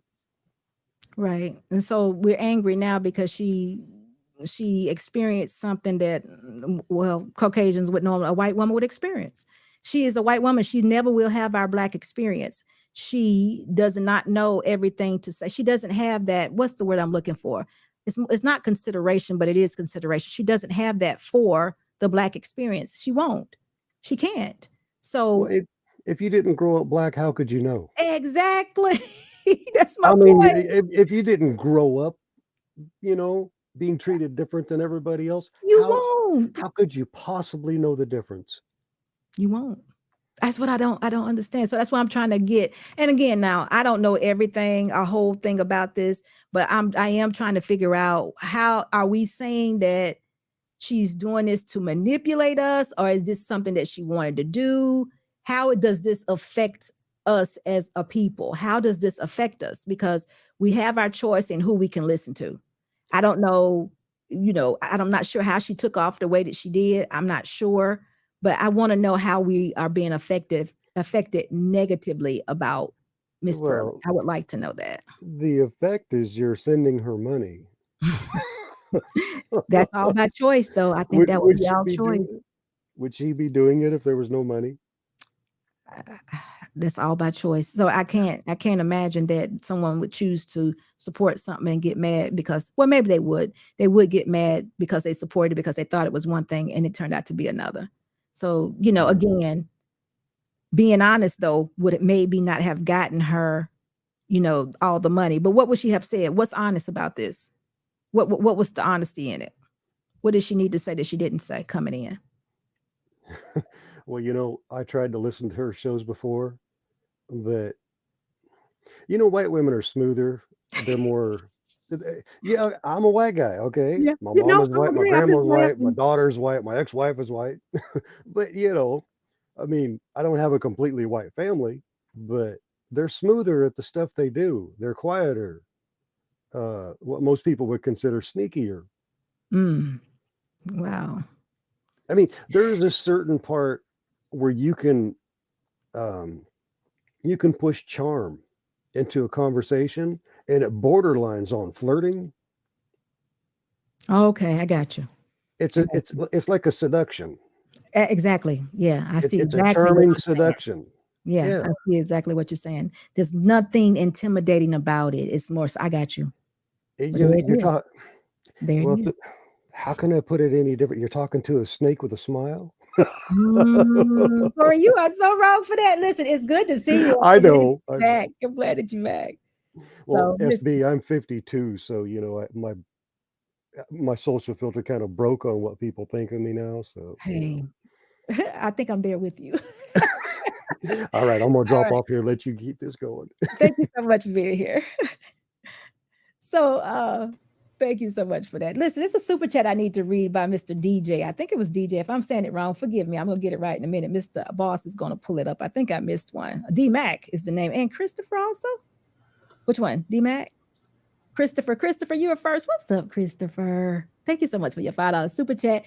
He says, we have a beautiful sister up here every week, uplifting us brothers, but instead, this chick gets all the shine. Make it make sense. It's Christopher. It's not gonna make sense. But listen, we can't, we gotta take it for what it is, though. D-Mac, thank you so much for your $10 super chat. He said, as a businessman, I have to respect JPT hustle. She took advantage of a cheap global labor to, oh, it's in the dark here, to flood social media with content. Well done, JPT. Just pearly things. She took it and she ran, and here we go. So I'm almost like D-Mac, y'all. I'm not sure how we can get mad at her for being who she is. I really don't know how we can do that. She was who she is when she came in. She can't change it. Um, no one questioned her in the beginning that I know of. I mean, you might have, but the best way to do that is to question her. And I don't even know what the questions would be. Y'all absolutely know what she's saying was basically truth. It was just coming from someone from the opposite culture or opposite race, however you want to say it. It's the human race, but y'all know what I mean, coming from a young white woman. So, Dr. Steele, tell me about this. You seem to be invested in it. So what's going on? When I listen, when I listen to okay. Well, let me start by saying this. It depends on what the listeners are looking for. Some listeners are looking for self-improvement. Some listeners are just looking for sensationalism. Okay. Well, I'm one of those listeners who are looking for self-improvement. And from the very first content creator that I've seen, it had resonated with me. And that's what I thought Pearl was at first. I did follow her for a while, but then when I found out saw her true self, she lost me. And I'm not talking about when she first said all these things and then apologized, but what she did afterwards, after she apologized. And I could tell she wasn't authentic. I don't believe her anymore. I've lost all respect for Pearl. And then it got me thinking about all content creators. Mm. I know you mean well, security boss, and I know a lot of the content creators who also mean well.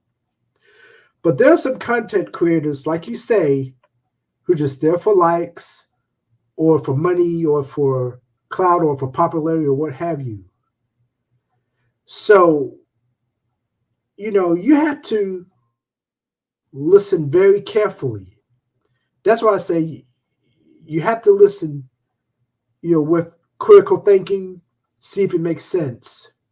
And again, I've mistaken Pearl for that until I listened to her, a few days ago. So, some content creators can deceive you. So let me ask you a question. Are you saying that prior to initially when you listened to Miss Pearl, was she not giving information to you that you could actually use to grow or help give you a better understanding of whatever it was you was looking for? Her information was not helpful. Yeah, she did. She was talking about relationships Okay. at the time, Okay. which has been my favorite topic. Okay. Um, my favorite topic because I'm trying to get that part of my life right. And she said a lot of things that I've heard before, and not just from Kevin Samuels either. All the content creators I've listened to before Kevin Samuels, they've talked this way a lot. But again, I would think that that right there, I would think that we all would say things that sound very similar though, because we all are, you know, have the same goal I think we have the same goal, but my goal is to go for the nuclear family and having men and women together. So when we have that, it seems like we would basically say somewhat of all the same things. It should kind of it could almost be harmonious amongst us all. Now, the presentation of it may be different, the camera, the lighting, the music, how the entertainment of it may be different, but shouldn't we all still have somewhat of the same message? in a way, yeah.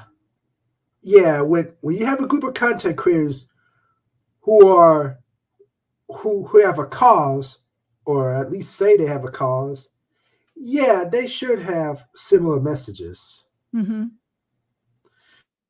And the only thing that Yeah, should be I different know. would be life experiences. The way your presentation of it should be the only thing that, in my mind, the only thing that should be a bit different would be your life experiences. Right, exactly.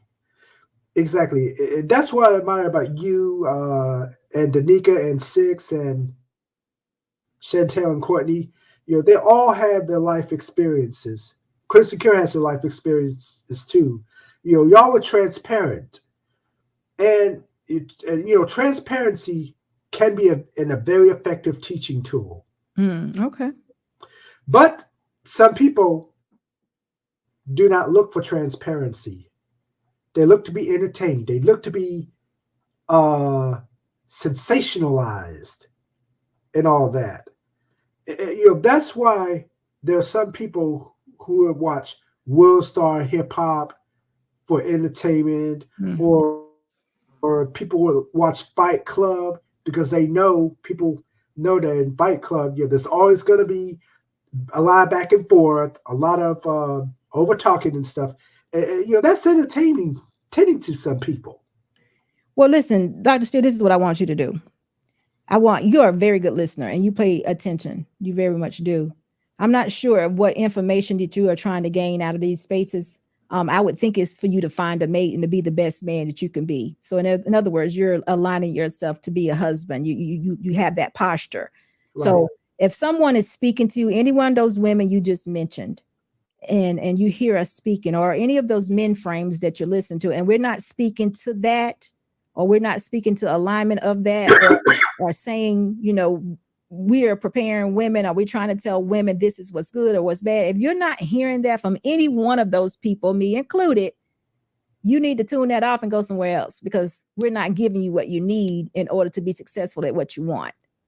Right. So, I don't know. I would, again, we got to be honest about it. If you're not getting that from any one of them, then we have to find something else. We can't just sit in this space forever and just keep hearing the same things because, well, for whatever reason, we have to have some kind of success. Or if not, then we're just sitting there for entertainment also. Right. This is my opinion. All right. All right. Well, I really appreciate you having me up. Thank you, sir. Thank you. Scam, what's going on with you? What's going on? Not much. I saw you in that comment section, but I'm gonna let you handle that. Go ahead, share. I don't even remember what I said. Yeah, I saw you. Go ahead. Let's talk about it. Oh, that it is what it is. Okay. Is honesty a disadvantage on YouTube? This is not about honesty. This is not the honesty department. It's YouTube. It's the internet. You have the ability. It's an entertainment platform. It's also an information platform. And you get to click on whatever you decide to click on, just as a person can grab a microphone and say whatever it is that they want to say. America has turned into the feelings department. Critical thinking has disappeared about 20 years ago. Reality. So therefore, people's subconscious minds have been invaded by junk.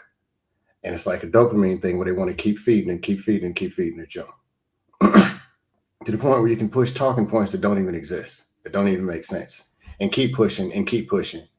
And a critical thinker come up and show valid, hey, that don't even make sense. For example, they're all getting divorced because of finances. That didn't even make sense. It's not true. But they'll argue with me 15 times about that. So how do you marry somebody that's make 40 grand and then divorce them because they make 40 grand? Does that make sense? No. But they'll keep arguing like they're telling men, and it's all about the bag. But the men there's a bunch of people sending healthy super chats that hate women. So if Manny's getting all these women, why are the dudes sending bags and hate women? Because supposedly the bag gets all of them so they can pick whatever woman they want. Why are they mad? But they'll keep pushing and keep pushing and pushing. And some of the people pushing, they're talking about betterment of men or whatever. Then they beefing with another dude 2 days later on the same platform. Or they're fat. 6 months later, they're still just as fat as they were before. And men need to be healthy too, along with the women, and they're getting fatter. So what is this really about? I understand it's a joke. And I take trolling pretty serious. They're interrupting my craft. But all jokes aside, look at what this really is. There are some good spaces. There's some good people. And don't nobody shoot 100%. Nobody does. Security boss can be off. I can be off. But there's good intention, there's bad intention. And there's money involved. And there's life. And then there's people want what they want. They want you to come up here yelling at, what about the women? What about the men? They want to do this all day. I don't know why. But that's what they want. They don't care if it's black, white, orange, homo, hetero. They don't care. People want to feel a certain way. They want to hear something that usually feeds what they already think. So John over here can't get no ladies because he's ugly and because his attitude is garbage. But he wants to hear and feel some form of acceptance. So you get up here, get on anger.com platform, and it's 5 dudes yelling at the women.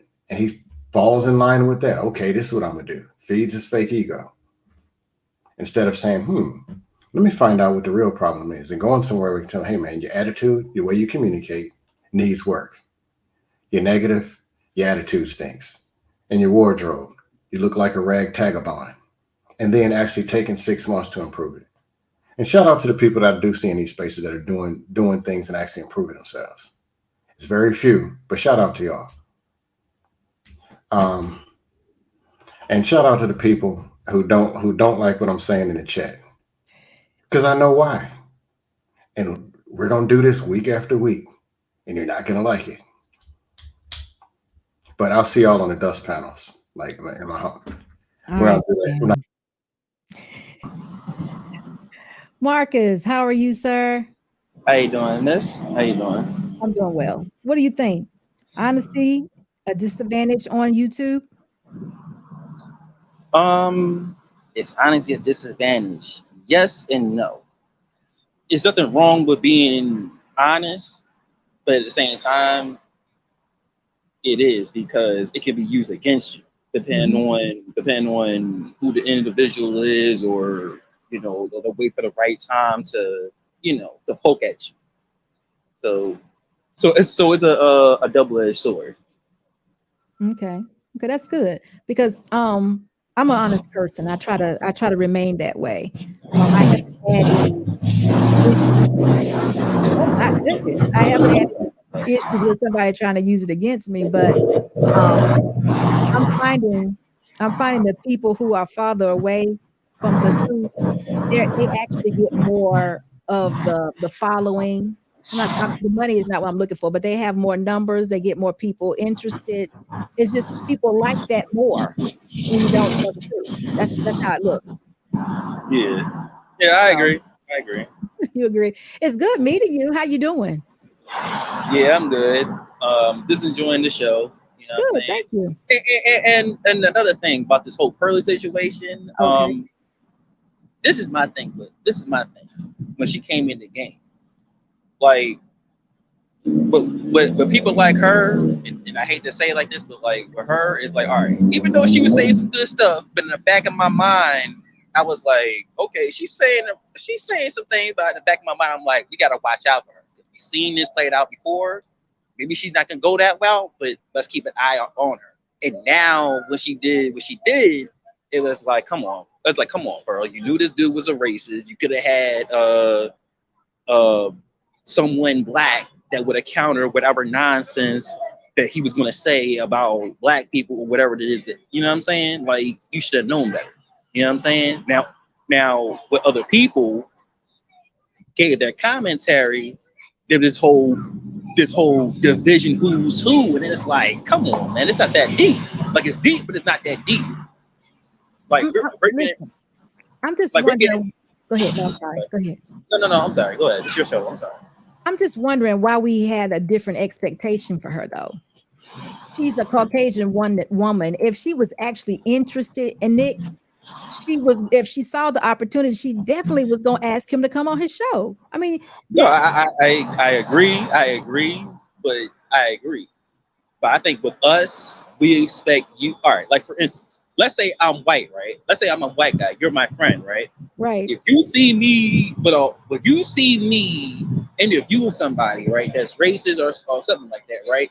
Your expectations of me is going to be like, okay, me and you are friends. You expect me to, to defend whatever this guy's gonna do. Now, if you see me being all comfortable and all this and that, the impression in your mind is like, hold on, this motherfucker played me for a fool. He's a racist. What the hell? Maybe I see what you're saying. If I saw you as my friend, as a white person with another white man that was a racist, I would want you to respond to him, not to have his racist behavior at that moment. But guess what? I gotta be honest to know that when I'm not there, he's doing it anyway. I can't be naive to the fact that I know that they kick it together, but that doesn't make my friend racist. It just means that he's accepting of this white guy that he probably shouldn't be. Or I got to check myself and be like, maybe I don't need to be a part of this anymore. Yeah. I gotta check myself. I can't get mad at him though. I gotta check myself because if I embraced it, not asking any of these questions, I still have to ask myself, what was my expectation? What did I think? Do we think she's gonna go off on the man? Absolutely not. What do we think that was supposed to happen with her interaction with Caucasians? I don't think I had an expectation of her. I really don't. Considering that she surrounded herself with so many black people and embraced so many black people of non-concern. I mean, she didn't, it didn't seem like it mattered like what level you were on, what you were doing. And, she just embraced people, all different races. This is what I see of Pearly. This is how I see her. So for her to be, just walking out her white experience, I just didn't have an expectation of her to be negative anyway. Now, if she should have called them out on a couple of things, I don't know. As an interviewer, is that what they do? Maybe, maybe not. It all depends. She didn't feel she might have not have done it because she didn't want to go down that road, because it could have gotten a little bit more tough, or I should say worse, if she would have questioned it. I don't know. It could have gotten worse. He could have said the next thing could have been worse. And then what was she gonna do then? She'd have found herself in a whole situation. Guess what? It would have been more white people that had kicked her out than it would have been blacks. Mm-hmm. I mean, yeah. I mean, she might have had to be out. Family and everybody might have had to say get out if she would have went too far to the left. So I hear what everybody is saying. I'm just saying I'm not kicking her out. I'm not canceling her for her own experience, because I can't experience that, and I know I can't put my life or who I am as a black woman on her and think that she's gonna respond the way that I would. Okay. Well, let me ask you this, because this has been concerning me for the past couple of days, because I had to calm myself down and take my feelings out of it. Okay. So I'm like, okay, how do you feel about, and maybe you may not know, but this is a question. How do you feel about this whole division? Because it's like, you got some people on one end, they're still supporting her. On the other end, you got people that don't rock with her or used to rock with her. And it's like this whole, and there's certain relationships that's getting broken all because of this. And it's like, wow, this is sad at this point.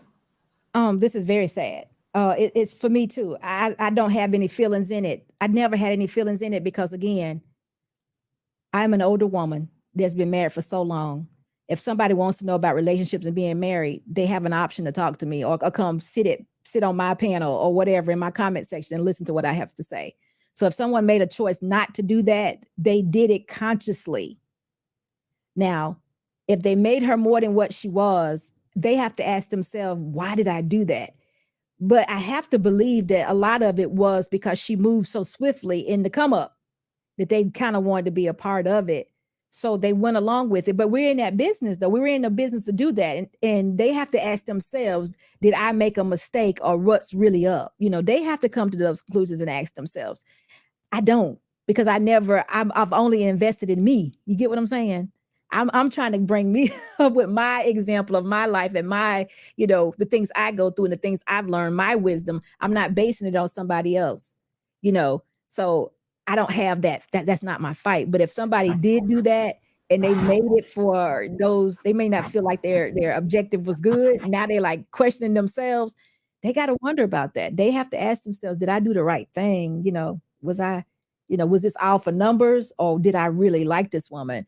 But most of these guys, they really spent time with us. Like, didn't y'all get to know her a little bit to know she's pretty cool? But then me personally, I don't think so. But and this is the other thing, because it's like, we've seen this happen before. We've seen it with Justin Timberlake. We've seen it with Justin Bieber. We've seen it with Pink. Every time, people discover them, and then when they reach to a certain level in their career, they just want to, cut us off.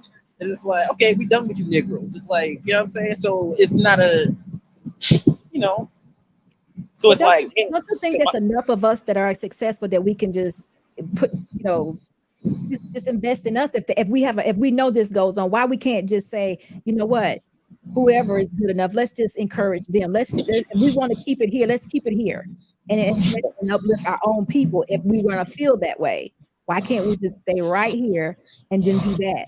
Because like I said earlier, I don't know if you were listening, but if we're all in this space and we're advocating for men, and when you plug into YouTube, if you advocate for men, you automatically seem like you're part of this black manosphere. Why can't we be all together on one plane? Why can't we? Why do we have to go outside of this culture to find somebody else to tell us something we already know? You know what? That's a great question, but I don't want to get into that rabbit hole, because that's going to be a whole other. I know, you're right. Me either. I'm not interested. You know what I'm saying? But I do agree that everyone in this space. I mean, and that's the other thing. Not everybody in this space is for black men, let alone for black women. Me personally, it's not all. Listen, I'm not going to say no names, but you be on these panels and you can tell who's for who and who's for not, depending on the topics, who's been gaslighting the topics and who's been manipulating. Or let's say if you say something and that I'll quote unquote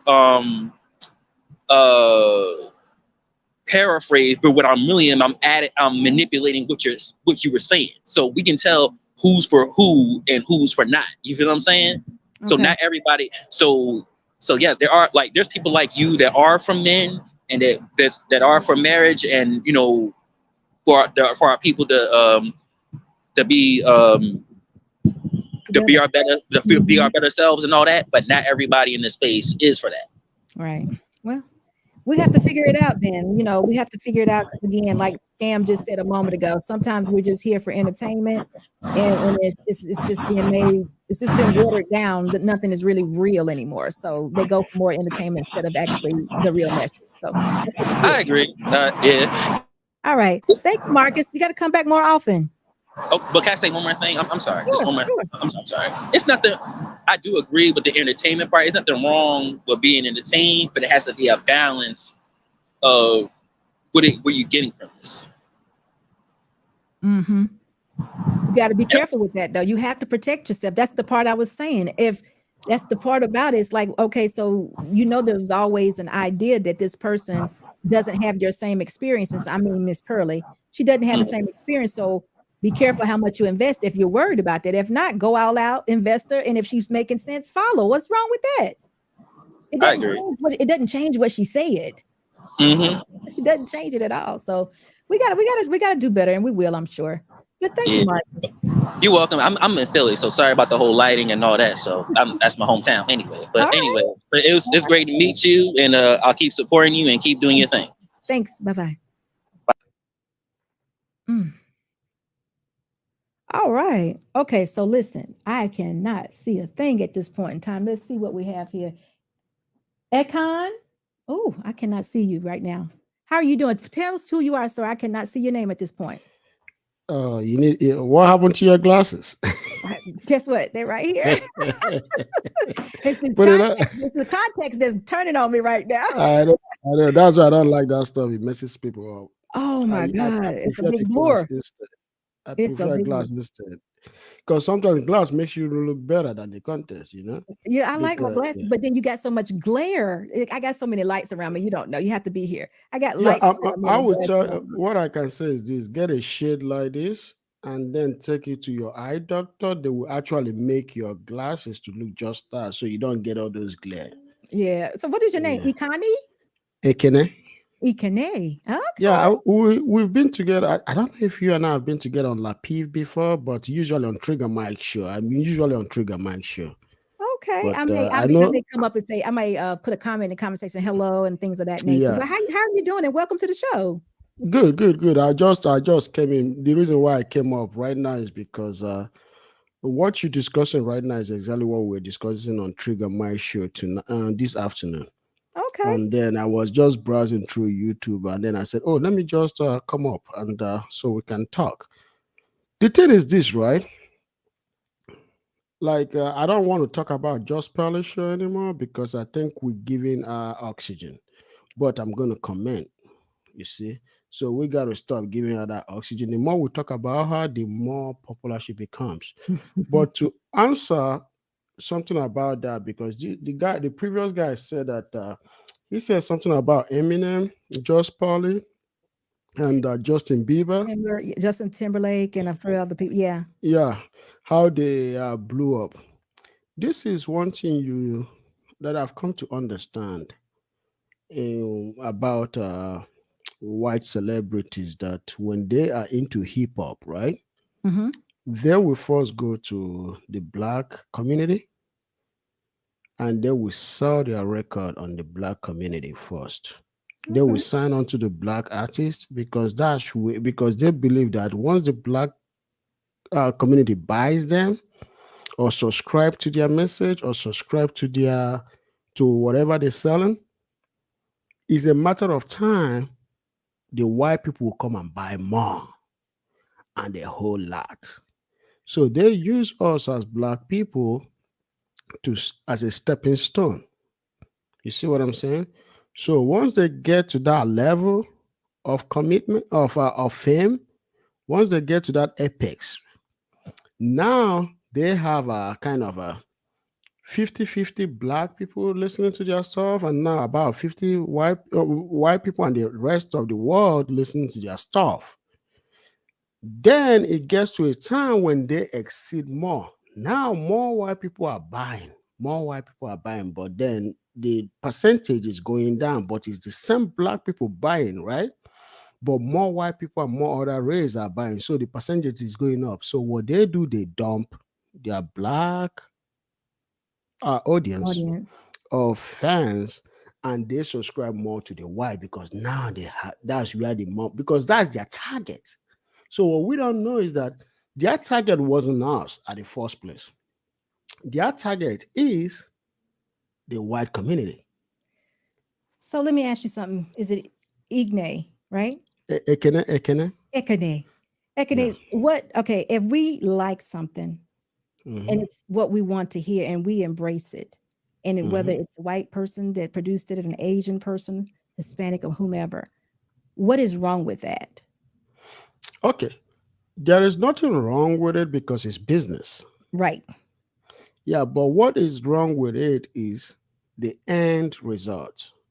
That Okay. is the problem, not the initial step. That is the problem. Just like in business, when you do business and when you extract mineral resource from a community, you are supposed to reinvest in the community that you extract resource from.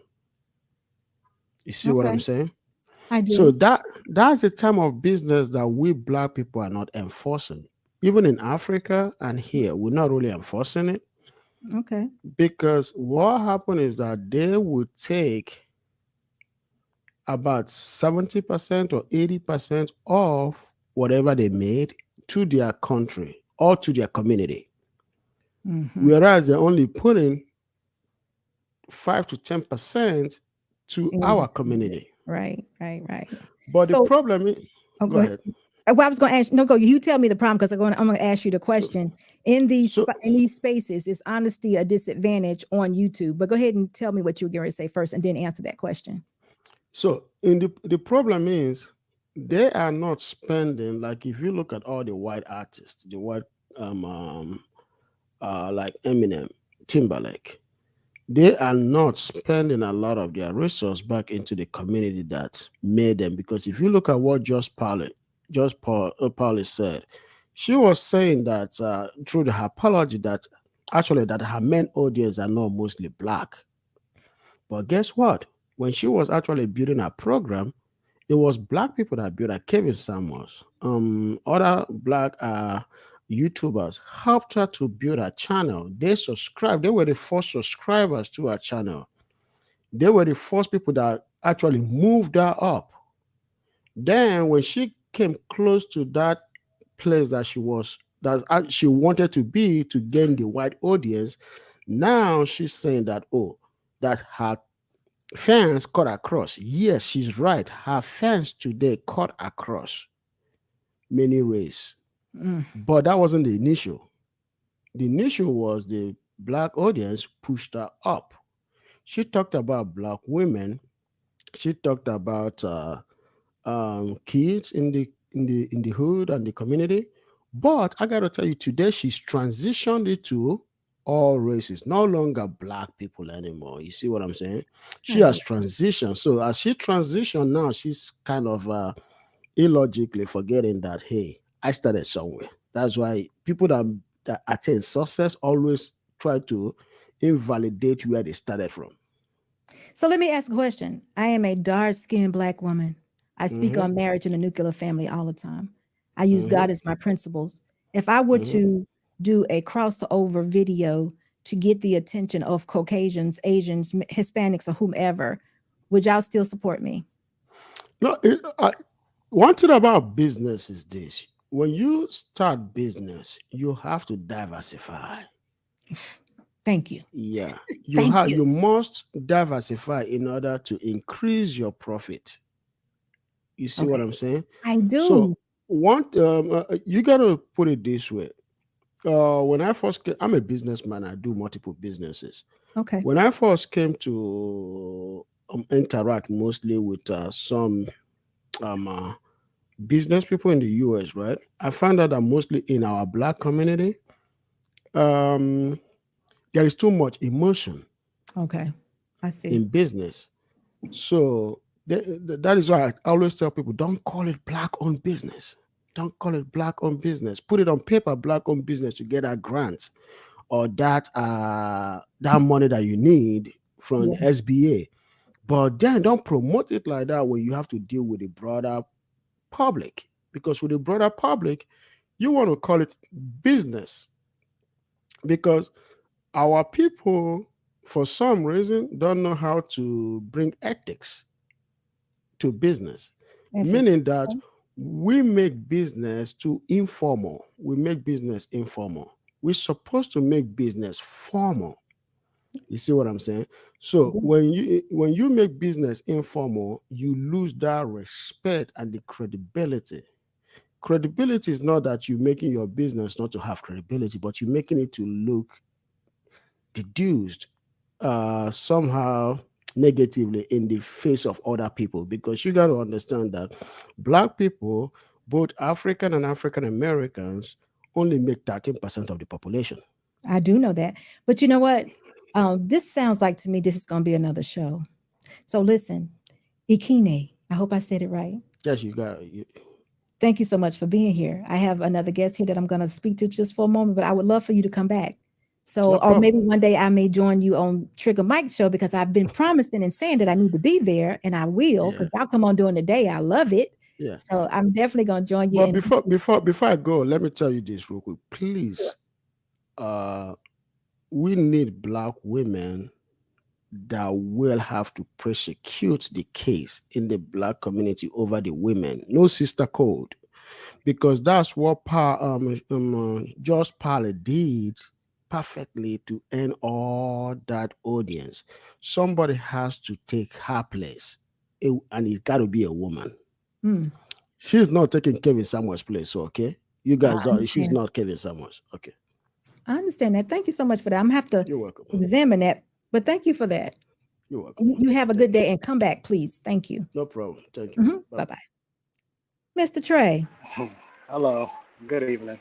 what is y'all talking about over here in this comment section? No, I can't half see, and I'm trying to see what y'all talking about. How you doing? I'm good. How are you? I'm doing well. So what do you think about all of this? You can comment on what's going on as far as is this honesty a disadvantage on YouTube or Miss Pearly things or whatever? Go ahead and add what you have. Yeah, I mean, honesty. Well, you remember you did a show about whether or not YouTube is entertainment, and I said that I believe that YouTube is entertainment. I also believe that when you have entertainment, lies sell. So honesty is a disadvantage, right? The lies don't make money. People make tons of money off of not being who they authentically are. And I think that when you get to a certain point, when you start making a certain amount of money, the lies, you start to become a little bit more comfortable with the lies, right? Because a lot of the times they kind of got you to where you are. And you're perfectly okay with writing maybe a false narrative, something that's not actually there, Wow. right? Because you become comfortable with it. And because the money's still coming in, right? Right. So on YouTube Spaces, if you look at people who are genuine, you can look at yourself, use yourself as an example. Women and men who are genuine and truly want to help the communities, humanity for that matter, typically don't have the same following as somebody who rents a Lamborghini and says that this is my new car. You know what I mean? Like they don't get the same following, right? Right. Because that's just the way our culture is. And I've said this before on other panels, I'm with Ekene on the other panels. I've said this, not only is the black community sick, but the community in America, the culture in America in itself, it's sick, it's ill. It needs help. It needs help because what's not real versus what is real is all jumbled in. It's all together. And then it takes people who have critical thinking skills, right? Who have, the ability to decipher and discern what's real and what's not. It takes for them to try to figure this out, and even they can get confused at times. Wow. But I do want to say something to Ekene's point, because I don't like this narrative that this white music artist come into black spaces and then they use us and then they leave, right? I would make an argument that Taylor Swift didn't do that, right? And she's quite popular, right? Very popular. I think what happens is I think that there are certain artists that genuinely just like the genre of music that we have. Right. There are white artists that like hip hop. There are white. I don't know if you guys have ever been to a rap concert before. It ain't a whole lot of black people there. It is a No, ton. It's like actually, they make more money, in other countries. But yeah. what he said though is like we do embrace them though.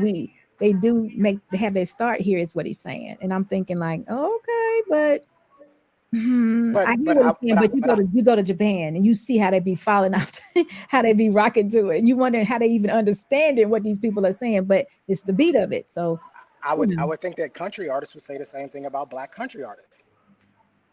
Right? I don't know, maybe like one or two country black artists. So I don't right. I mean, obviously, it's not as deep as say, Blue Eyed Soul, Tina Marie, and all of these types, right? But on these spaces, the beauty of YouTube, the beauty of social media is you can be whoever you want to be. And let me say this too about our people. I happen to think that our people will embrace all people. That's what I think it is. We have a tendency to embrace everybody or anybody at any given time. We do. We embrace. Now, I'm not saying it's going to stay there, or we do the due diligence beforehand to say, should we embrace? But I happen to think that Black people embrace all people. We might talk junk about them. You might have a group over there talking junk about them, but we still embrace them. That's exactly what happens. And then when something goes wrong, we feel as though they've done us wrong, when they're really only experiencing life through who they are. And you can't change that. We can't change that Just Pearly or Miss Pearly is a Caucasian young woman. She cannot experience anything that I did as a Black woman. She would have no idea. So everything she knows, she would have to learn from someone who's Black. Otherwise, it's not going to make sense. It's just going to be somewhat like a parallel, but not a comparison. You know what I'm saying? It can't be like I did mine was this way and yours. It's going to be more like a parallel. So for us, it's like this. And she can't do no more than that, though. That's all she got. So why are we beating her up about it? Well, a lot of guys are beating her up about it because they don't quite understand business. And what Pearly is she's a very good businesswoman. She's smart. She may be 26 and she may not have as much experience as most, but I think she understands business. And I don't know what the hell was said between her and Kevin in that meeting, but he must have told her something because she figured it out. She figured it out. In business, for those people who are business, most times you aren't doing anything new. There isn't a level of innovation and ingenuity, right? Like you aren't really reinventing the wheel. What you're doing is you're taking a core belief or an idea and you're sort of putting your topping on it. You're doing it sort of kind of your way, but really at the base, it's sort of the same. If I go through all these YouTube spaces, I'm going to see sort of the same kind of situation. I'm going to see a person sitting at a table with a microphone, with a nice background. Nobody's really doing anything different. They're just putting their spin on it. That's business, right? Yeah. There's a guy that's getting sued right now, Naomi and the Hellcat. He's getting sued by Nike. Well, why is he getting sued by Nike? Because he kind of copied the shoe. It's pretty much the same. I love Omi. He is such a scammer, but I love because I have I sold my Hellcat, but I'm a Hellcat lover. So I follow him. That's what got me into this third space was them Hellcats. So I love Omi. I love Omi too, but Omi hasn't had an original thought in his mind. But he'll tell you his little thing looks just like the Nikes. I don't know how many reloaded jackets. I got reloaded jogging suits, jacket. I just love it. I support the guy. He's very smart. Because that's what he done cheated. Who was that? Napster and all them people, the streaming out of millions of dollars. He done made so much money. That's business. Took all the money and he did it again. He's got 5 years in prison. I know. Federal. I know. You need to hurry up and do it and come on back and just start hustling again. And he will. He knows how to make money. He knows how to make money. And my uncle told me that once you learn how to make it, you'll always be okay. You'll figure it out from there. Yeah. And he be putting out some good stuff too. It's so funny though. It's funny that you would say that. Yeah, because I just want to make the point to people who don't understand business. In most cases, even these headphones that I'm wearing, there's several different brands of these headphones. They're the same. Yeah. Right. That's just sort of the way business is. She isn't copying anything that anybody else hasn't done. I think that you get a lot of black guys look like they feel betrayed almost. You know what I mean? Like they feel like they feel betrayed. Like how could you? And it's like, well, it's business. Her job is to get views and subs. Her views are up, her subs are up. Business. Wow. That's business. Gosh. Okay, Trey, listen, I'm going to talk to a little podcast here for a minute. And I also want to read that comment from Miss Nurse Fancy, I think. Let's see what she said. Nurse Fancy, can you put it back up again?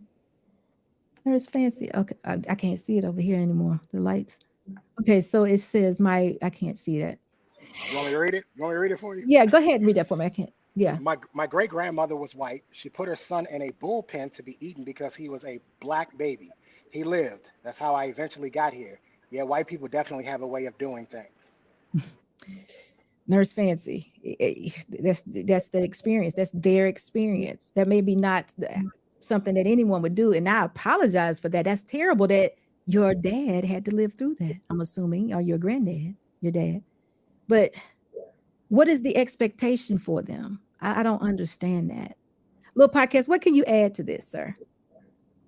All right, Trey, I'll see you soon. What's going on with me? Not much. What's going on with you? Honestly, I was up. I had some stuff I had to do earlier, and I seen you was doing the show on this, and I set my alarm. I slept through it though because I was tired. But I definitely wanted to chime in, particularly on the subject of being honest on YouTube, because I think, of course, I don't know everybody on YouTube. It's so many channels. Like every time I look up, I'm discovering another channel, and it's not a struggling channel either. They already 100-some thousand subs. They already getting 1,000, 2,000 people watching them live. You know, making their money. But really quickly on the Pearly thing, I don't care about that. Do what you do. Everybody, I mean, look, you got FS1, you got ESPN, you know what I'm saying? You got all the different sports channels. They all do the same thing. It don't matter what color the person is that's hosting it. They say the same stuff. They talk about the same sports. This ain't no different. Does it sound like she regurgitates specific talking points, maybe from Kevin Samuels or Manosphere content? Yes, it sounds like she literally has a playbook that she studies and she just regurgitates it. So I don't know if she actually believes it. Her body language suggests that she does, but we know white people created acting. So, you know what I mean? She could be just a good actor, but honestly, I just don't care because I don't think about it that far. Right. I'm subscribed to her because the visual, the visual presentation that she puts forward is aesthetically pleasing to me. Yep. You know what I'm saying? I like seeing it. Mm-hmm. I like hearing the corrections that she do of women. I like hearing the stats that she put up in support of men. It's good to hear a woman doing it. White, black, Mexican, Chinese don't matter. So, you know, and not to mention, I ain't sent $1 to her. So I don't feel like I'm making her rich or I'm taking money out the black YouTube space and all this crazy stuff people talking about. I really don't care about that. I think the bigger point is that as black people, we can't be honest on YouTube. How about that? Let's talk about that for a minute, because I'm a person who has learned that quickly within the past year. Now, I've heard stories that people have been on YouTube and they've lost 3, 4, 5, 6, 7 channels, right? Angry Man being one of them. Finally getting to a channel where he has 400,000 subscribers, right? And it wasn't based on the fact that a whole bunch of black people was just supporting and sending him money. You know, he did the shorts and that kind of just blew his channel up, right? He hit the algorithm, and I'm guaranteeing you that I would guarantee and bet 51% of his new subscribers ain't black, right? But I will say this: like I said, I've learned the lesson really quickly. You can't be honest on YouTube, right? It is to your detriment. I'm looking at other people. I'm gonna say it this way. I want to name names, but because I'm on your channel, I won't, because I don't want nobody to think that you're supporting beef. But it's a lot of people that I see in this sector. All they ever do is talk about what's wrong with other people's lives, meaning they pull down YouTube videos, they pull down TikToks, they pull down Instagram reels, Facebook reels, all these clips of other people doing something wrong, saying something wrong, and then that's what they highlight. And then when they talk about themselves, it's, look, I got a new suit, my life is great, look how handsome I am, I'm in the gym, I'm working out, I got a new car, this and that. They never talk about, I got anxiety. I be thinking about self-deleting. I be depressed.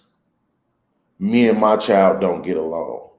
Sometimes me and my wife bicker. People are phony in this space. And I'm talking about Black YouTube. People are phony in this space. You can't be honest. The minute you be honest about what's really going on in your life, it's complete judgment from there on out. People want to feel like they better than you. That's So really let me what ask you a question. When we say be honest, because I think I'm very honest, my life is my example.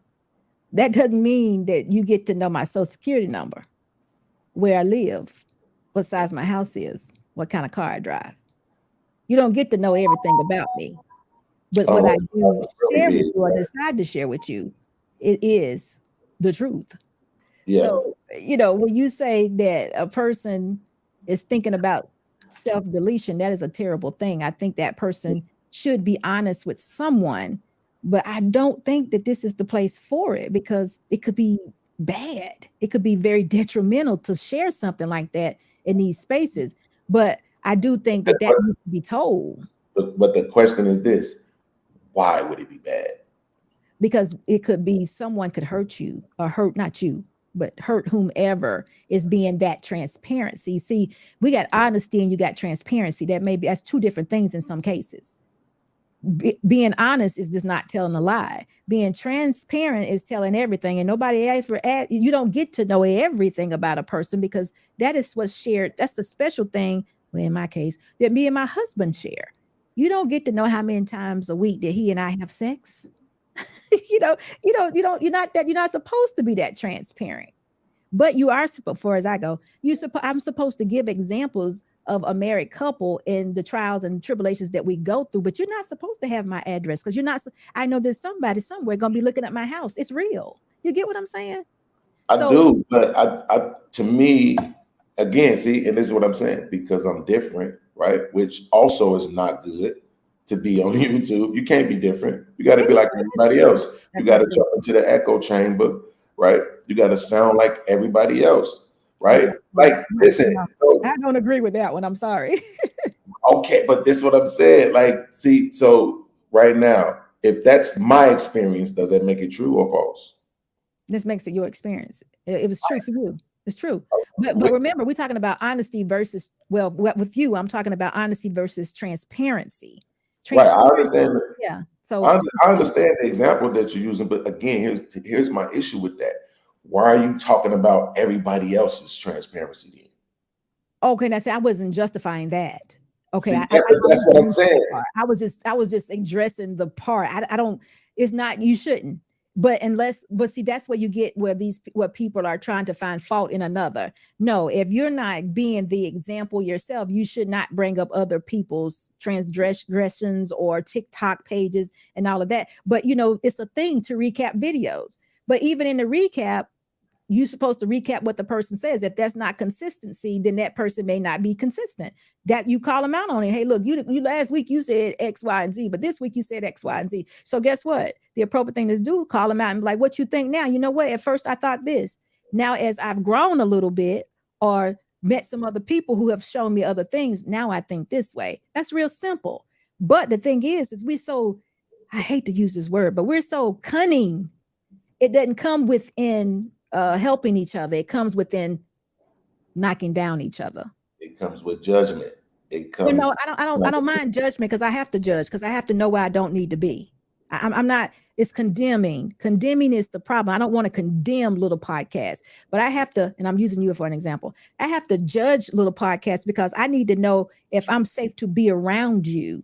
I don't know you, so I have to pay attention to what you say and your mannerisms, and not you particularly. I'm just using your mannerism to say, look, I can be in a space with this person and be okay. I have to judge your behaviors when I'm not there. I have to. You have to judge my behaviors, and you have, because, and I'm speaking for you now. You can correct me. You can say to yourself, you just said, hey, I can come over here and say this because I don't want to make your channel a beef sector or make somebody think that you're about beef. So you've automatically came to conclusions that it's being about beef. So you judge me. It ain't always got to be a negative. Right. But see, this is what I'm saying. I'm doing the same thing that you did with honesty and transparency. I'm doing the same thing with judgment and critique. I Right? agree. You can critique me, but the difference between critiquing and judging is critiquing, you do it in your mind and you make decisions for yourself about how you're going to operate with me.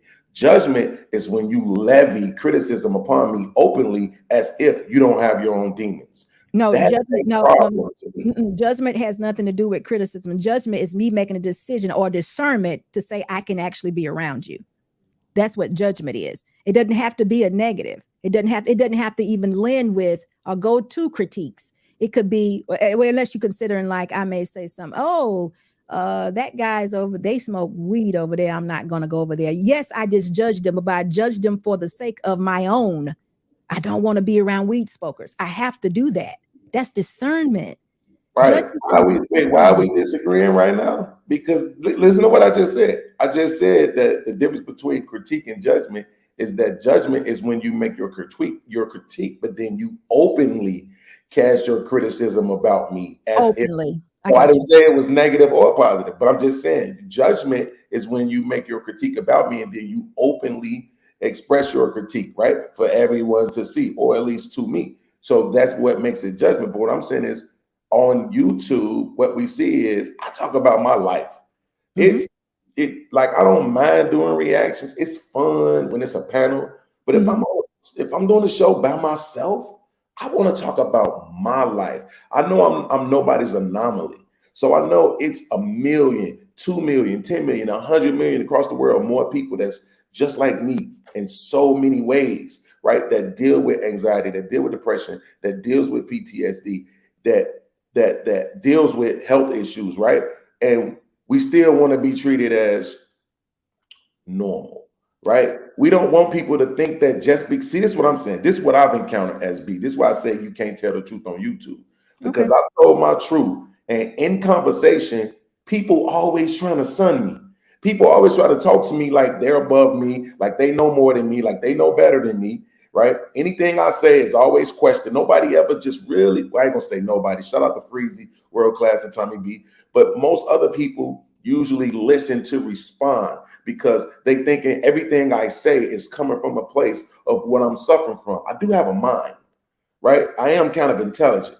I did raise 2 kids. My daughter ain't on the pole. My son just worked for 9 months and saved $3,000.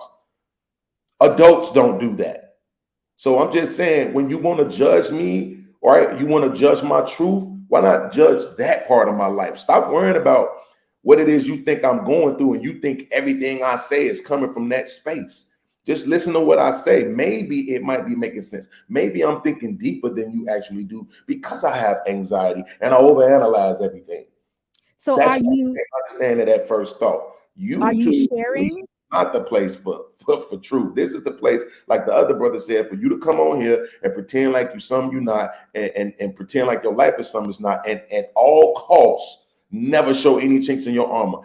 Never let anybody know what you're going through. I just seen a beautiful Instagram post. Unfortunately, it was by a white guy, but he said, in this society, yeah, because I be wanting to see this type of stuff from black people. But he said, listen, society has trained men that you're not supposed to be emotional. You're not supposed to show any signs of weakness. He said, do you know how many times men have sat in a car before they went in the house or sat on the edge of the bed and cried and broke down? And then when you see them, it looked like nothing is ever wrong with them, because we teach men that they cannot show emotion, that they can never let the world know that they down or anything is wrong with them. If that's how the world operates, that's definitely how we operate on YouTube. And that's tragic and sick to me, like the brother Trey just said.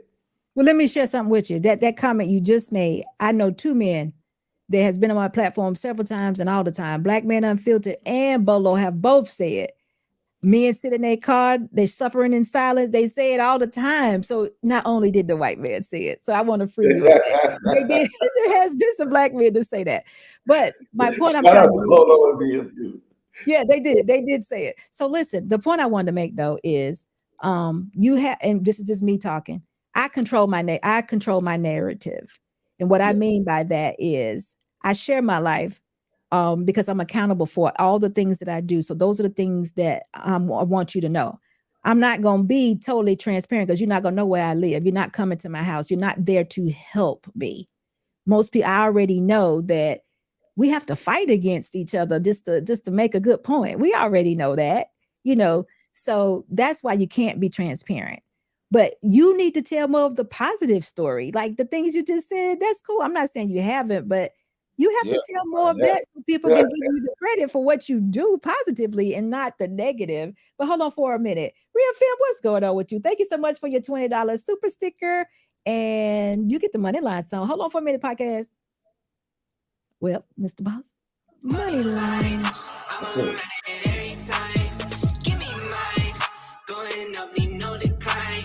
Money line.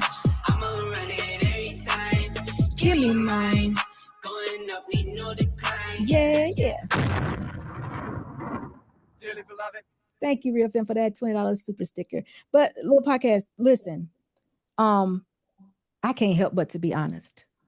So I have to let it go with that. You might tune in and you might not, I'm autistic in that way. I can't help it.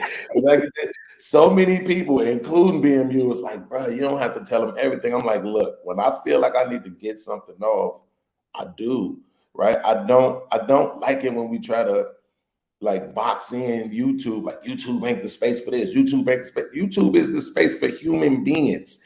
There shouldn't be one element of being a human that shouldn't be allowed on YouTube. Because once you do that, then you open the door for other things to be silenced as well.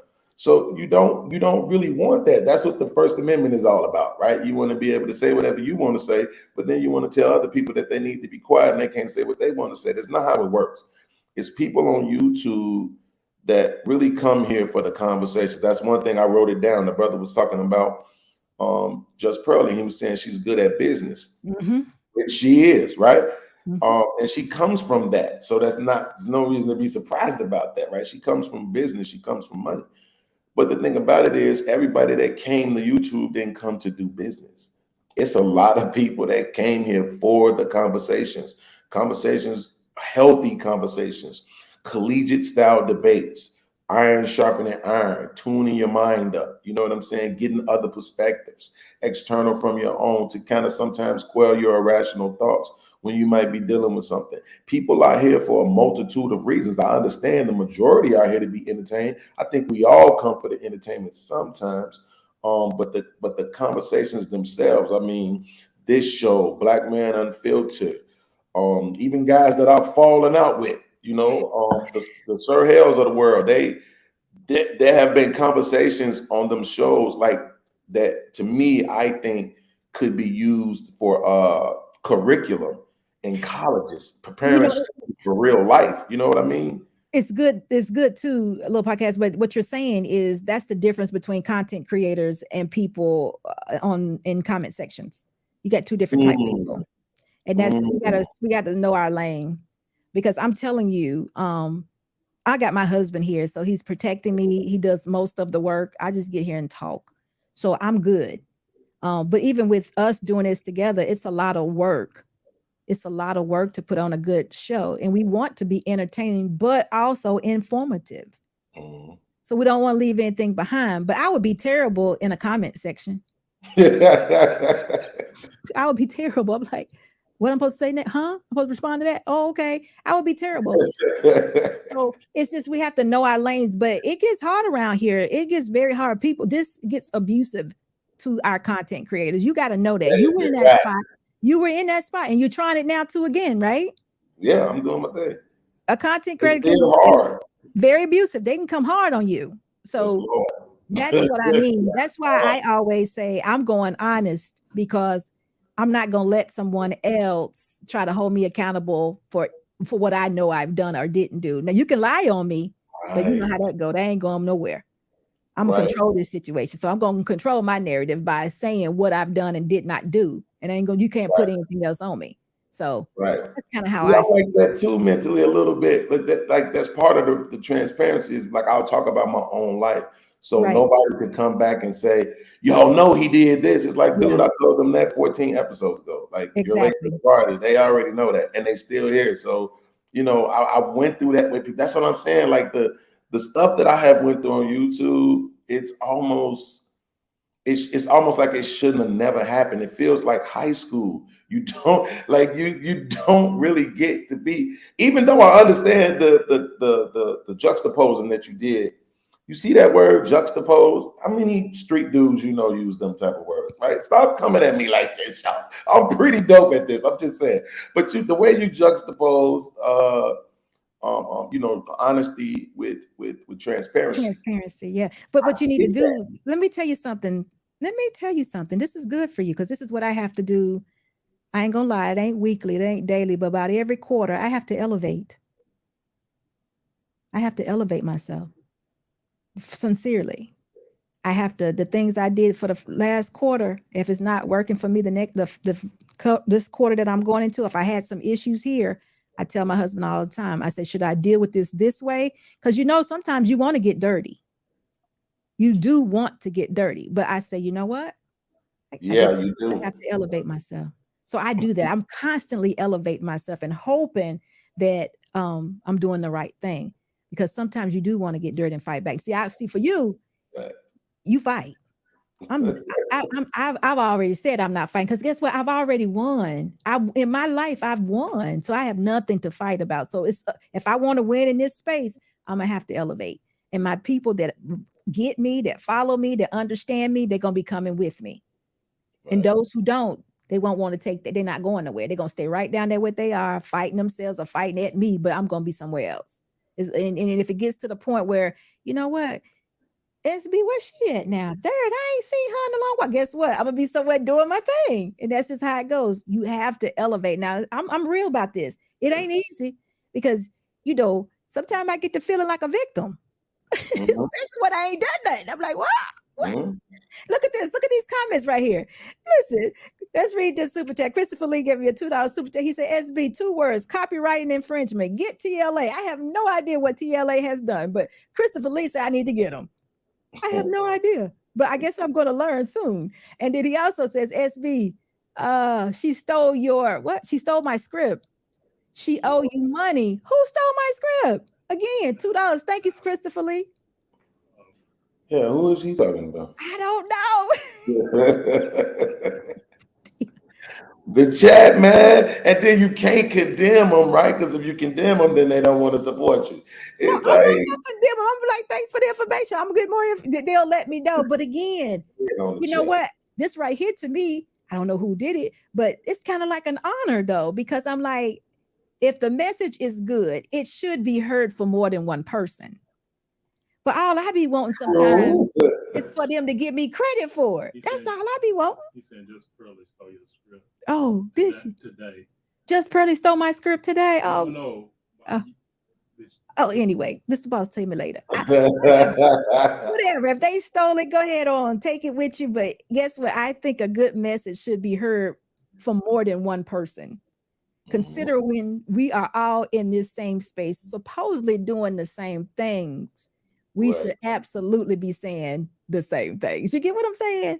I do. I mean, I do, especially if it's healthy, if it's needed. We know what we lack in our communities. Like we know what we lack, right? So it's like at the end of the day, if you hear somebody saying something, don't take it so personal. You know what I mean? Just accept the fact that the message is needed. Because as Black men, I've got to tell you, if it weren't for Kevin Samuels, this was 2 years ago. It was the first time I ever worked more than 40 hours in a day. I mean, in a week. Okay. Because Kevin Samuels said, if you ain't working 50, 60 hours a week, you ain't really trying to get nowhere. I was like, oh. And then it just so happened like 2 days later, the job came was like, hey, listen, we're going to give everybody $500 bonuses if you work 10 hours Saturday and Sunday. I started doing the math. I'm like, Yeah, I can make some money. Evan Yeah. said, let me go ahead and get these hours in, right? So I'm just saying, even this late in my life, I kind of needed that push, that motivation from that brother. And I would take it from a woman as well. You know what I'm saying? Like, You know, so I'm not mad about that. I just sometimes when I do hear myself in other places as a woman, man or woman, whoever's saying it, I would like them to be like, SB said that. Because I do it when I hear something, when somebody else, just like a minute ago, you just said that white man says sitting in the garage or sitting somewhere waiting to go in the house. I heard that before. I told you exactly who said it. Yeah. I think we should give credit like that. But hey, everybody ain't me. So as a content creator, I believe you do deserve the credit. I just think the argument that is always made is that we not really making nothing up, right? That's true to a certain degree, but there are phrases and way that people term things that make things way more digestible and that makes them way more regurgitatable. And when you regurgitating things that you've heard directly from people, I think you have a response to give that person their just due, to let people know that that's where you got it from, because you don't want to make it. But this is what I mean. When people don't do that, that's ego. You know what I'm saying? Oh, let me make sure everybody think everything came from me. It's like, stop. I got two things right now I could tell you that you had never heard until you heard me say it, and you probably still hadn't heard me say it, but I'm telling you, I said it. One pot. Put all your money in one pot. And when I said it, I told everybody I got it from a pastor 25 years ago. That was the solution or the resolution he gave to me and my husband for our money issues when we first got married. One pot went around this thing so darn quick. I was here, so I was like, everybody, one pot? Oh, it's so nice. But I never heard security. One person, Sherelle always say, I heard that from SB. Well, another thing I said on Sir Hale's channel, God, it's about 2 years ago. I said, Sir Hale, women shouldn't do these girlfriends. They shouldn't be going on these single girlfriends trips. That was SB. Because remember though, podcast, I was the only black woman married. I was the only one. I'm probably still the only one, am I not? Yes. Yeah. If you mean like black, like all the way black. Oh Lord. Because you know we got what's her name, Family Values. Oh, stop. She's probably not black. She's black. What do you mean? But I'm just saying she mixed. That counts. Oh my God. I like culture. Okay, I got you. But she's only been married a short period of time.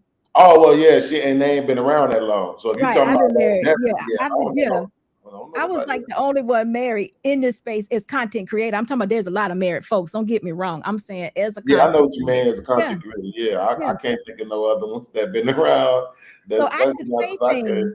You know what? You even did a darn you remember you did that show about us? It was some content creators. I was one of them. I did we did a reaction to whether or not you were here for the truth or were you just doing a cash grab. Right. We had you, Pearly, River, Melanie Pearly wasn't around then. Pearly wasn't around. Yes, when I did that video, yes, she was. She left a long comment in the chat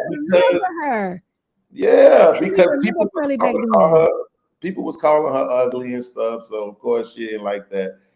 She was trying to correct us on a few like the one thing she said was she said I had 800,000 subs on TikTok before I ever came to YouTube, right? Trying to make the point that she'd been doing this. So what you're saying is not actually new. She just wasn't doing it on YouTube. So, you know, I mean, and that's why I told her, I said, listen, if you watch the video, you see me as a content creator. It's my show. I'm the content creator. I never once disparaged you. I didn't talk about your looks. I didn't make fun of you. I didn't judge you. I just asked the question on whether or not we thought you believe what you were kicking versus whether or not it was just for a cash grab. Because to me, it was important that the content creators know I respect what y'all doing. I'm doing it too. I know how hard it is. We all out here.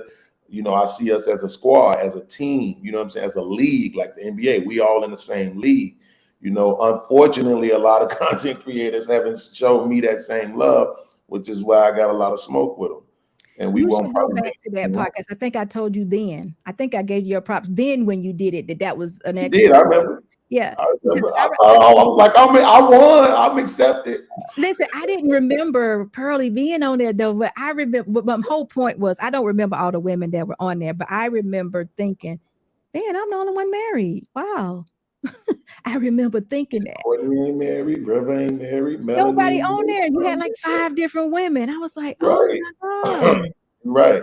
That's true. Yeah, because we just was talking when all this pearly stuff came about. We was talking. I pulled the video up and was showing people like, and we was talking about it. I didn't see it, but yeah, I was like, That's crazy. You right. yeah. You was the only one on that. I mean, look, and it's so funny because they say the same thing about the guys. They like most of the guys that's in this space talking all this manosphere red pill stuff are single. Right? The ones that's talking all this stuff and telling women to do all this to be amazing and I'm high value so I can get every woman I want and all this and that, but they still single, right? So I think, it's ironic that you mentioned that these women in this space that's kicking all this game, but they still single. Something is wrong with this picture right now at this point. Well, I wasn't kicking the game for that particular reason, but the point I was making is when I give my examples of my life, I'm telling it from a place of a married woman because I've been in that situation. So if someone is giving you information about something from this space and they're talking about marriage, I would, it would just make more sense. So, but I just thought about this. But you also have talked about the fact, wait, were you married before, or was it that you had a kid out of wedlock? Yeah, I was a single mother for a short time, but somebody gave me another husband. I don't know where he came from, but it was my first, and I was engaged to my child's father. So that is true. I told my whole story. Right. So that's what I'm saying. Yeah. But that's what I'm saying. Now that's what I'm talking about. You didn't say, hey, look, I'm married and my life is great. Me and my husband got it going on, and the rest of y'all need to catch up. You said, hey, listen, I started out like this. I made some mistakes. I learned my lessons. I didn't repeat them. I'm moving on. Look where I've come from. I've grown. I had this going on in my life. I knew it was wrong. I had to weed it out. That's the difference. That's what I'm saying. That's the kind of honesty that I'm talking about. Not just saying, look how good I'm doing now, but being able to say, look what I came from, because that's what actually motivates people, right? You can put a picture up of you looking good at the gym. That ain't gonna motivate nobody. But if you put a picture up of you looking sloppy 6 months ago, and now you looking good, people are like, oh man, me too. You see what I'm saying? People need to see those transformations. That's what I'm talking about. That's why I say I'm gonna have to stay honest. But I just thought about it because when we were talking about some of the things that I've learned in marriage, and I'm gonna call them talking points for better words, like the one part, not the single, don't go been going out with single women. I learned that in marriage, so I was able to share. So if a single woman said that, I would be quite surprised. I'd be like, huh? How you know that? Wouldn't that be odd for a single woman to tell some other woman, you don't be going out with those single girlfriends? Wait a minute. You are single. Why are you saying that? So that's probably why they're single. They learned the lesson, right? They learned the lesson previously. I'm not believing that. No, I can't. Well, the thing is this is what I always try to say, and I don't be trying to disparage married people, but even when you don't have a license, when you live together, you go through the same thing married people go through.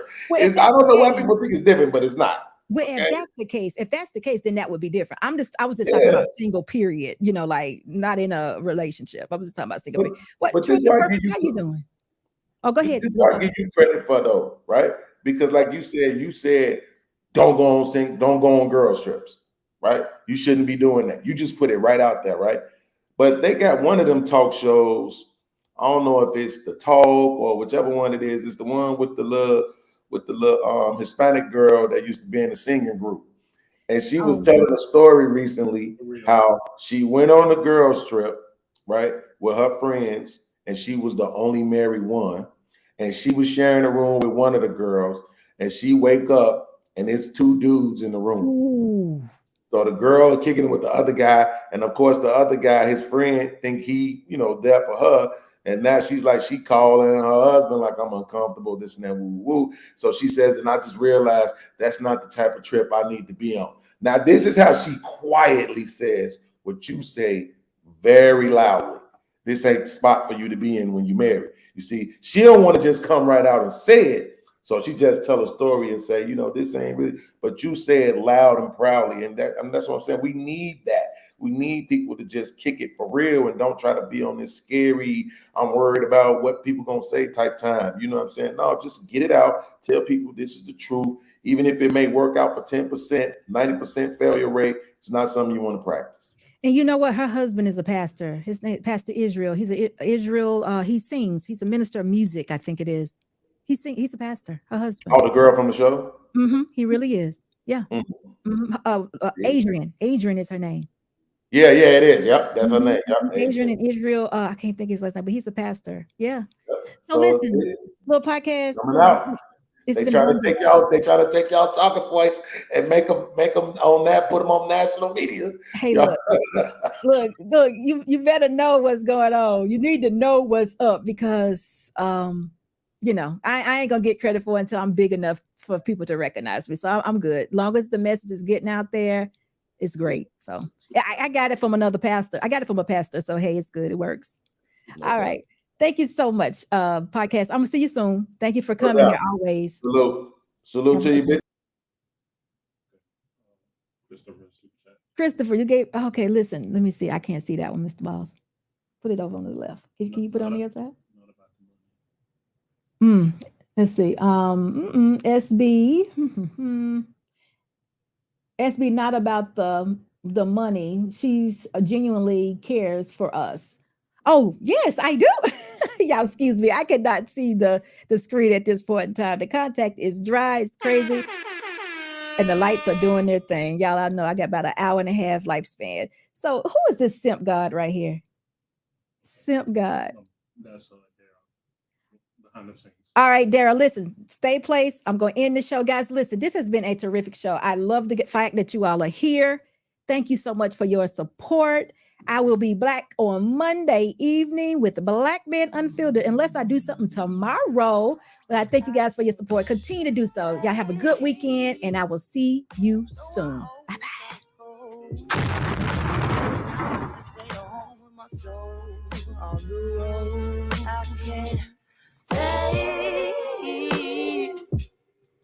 No, I always gotta go. Playing house, this ain't a home with my soul on the road.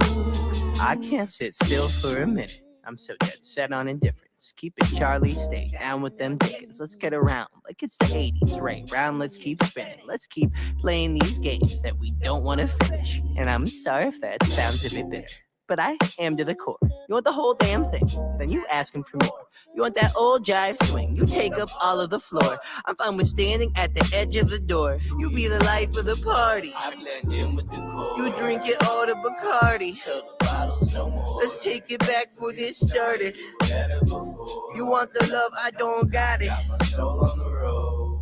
You screaming, stay, please don't go. Don't think it's in me to listen to flow. It's so different with distance we roam into zones where nothing get heard anymore. I just wish I was home when I stepped through front door, but instead I'm alone and completely unsure. And even though you're screaming out with the best of intentions, I don't get it. Why do you always gotta ask me to stay? Why you always gotta go? Playing house, this ain't a home with your soul on the road. Say, why you always gotta go?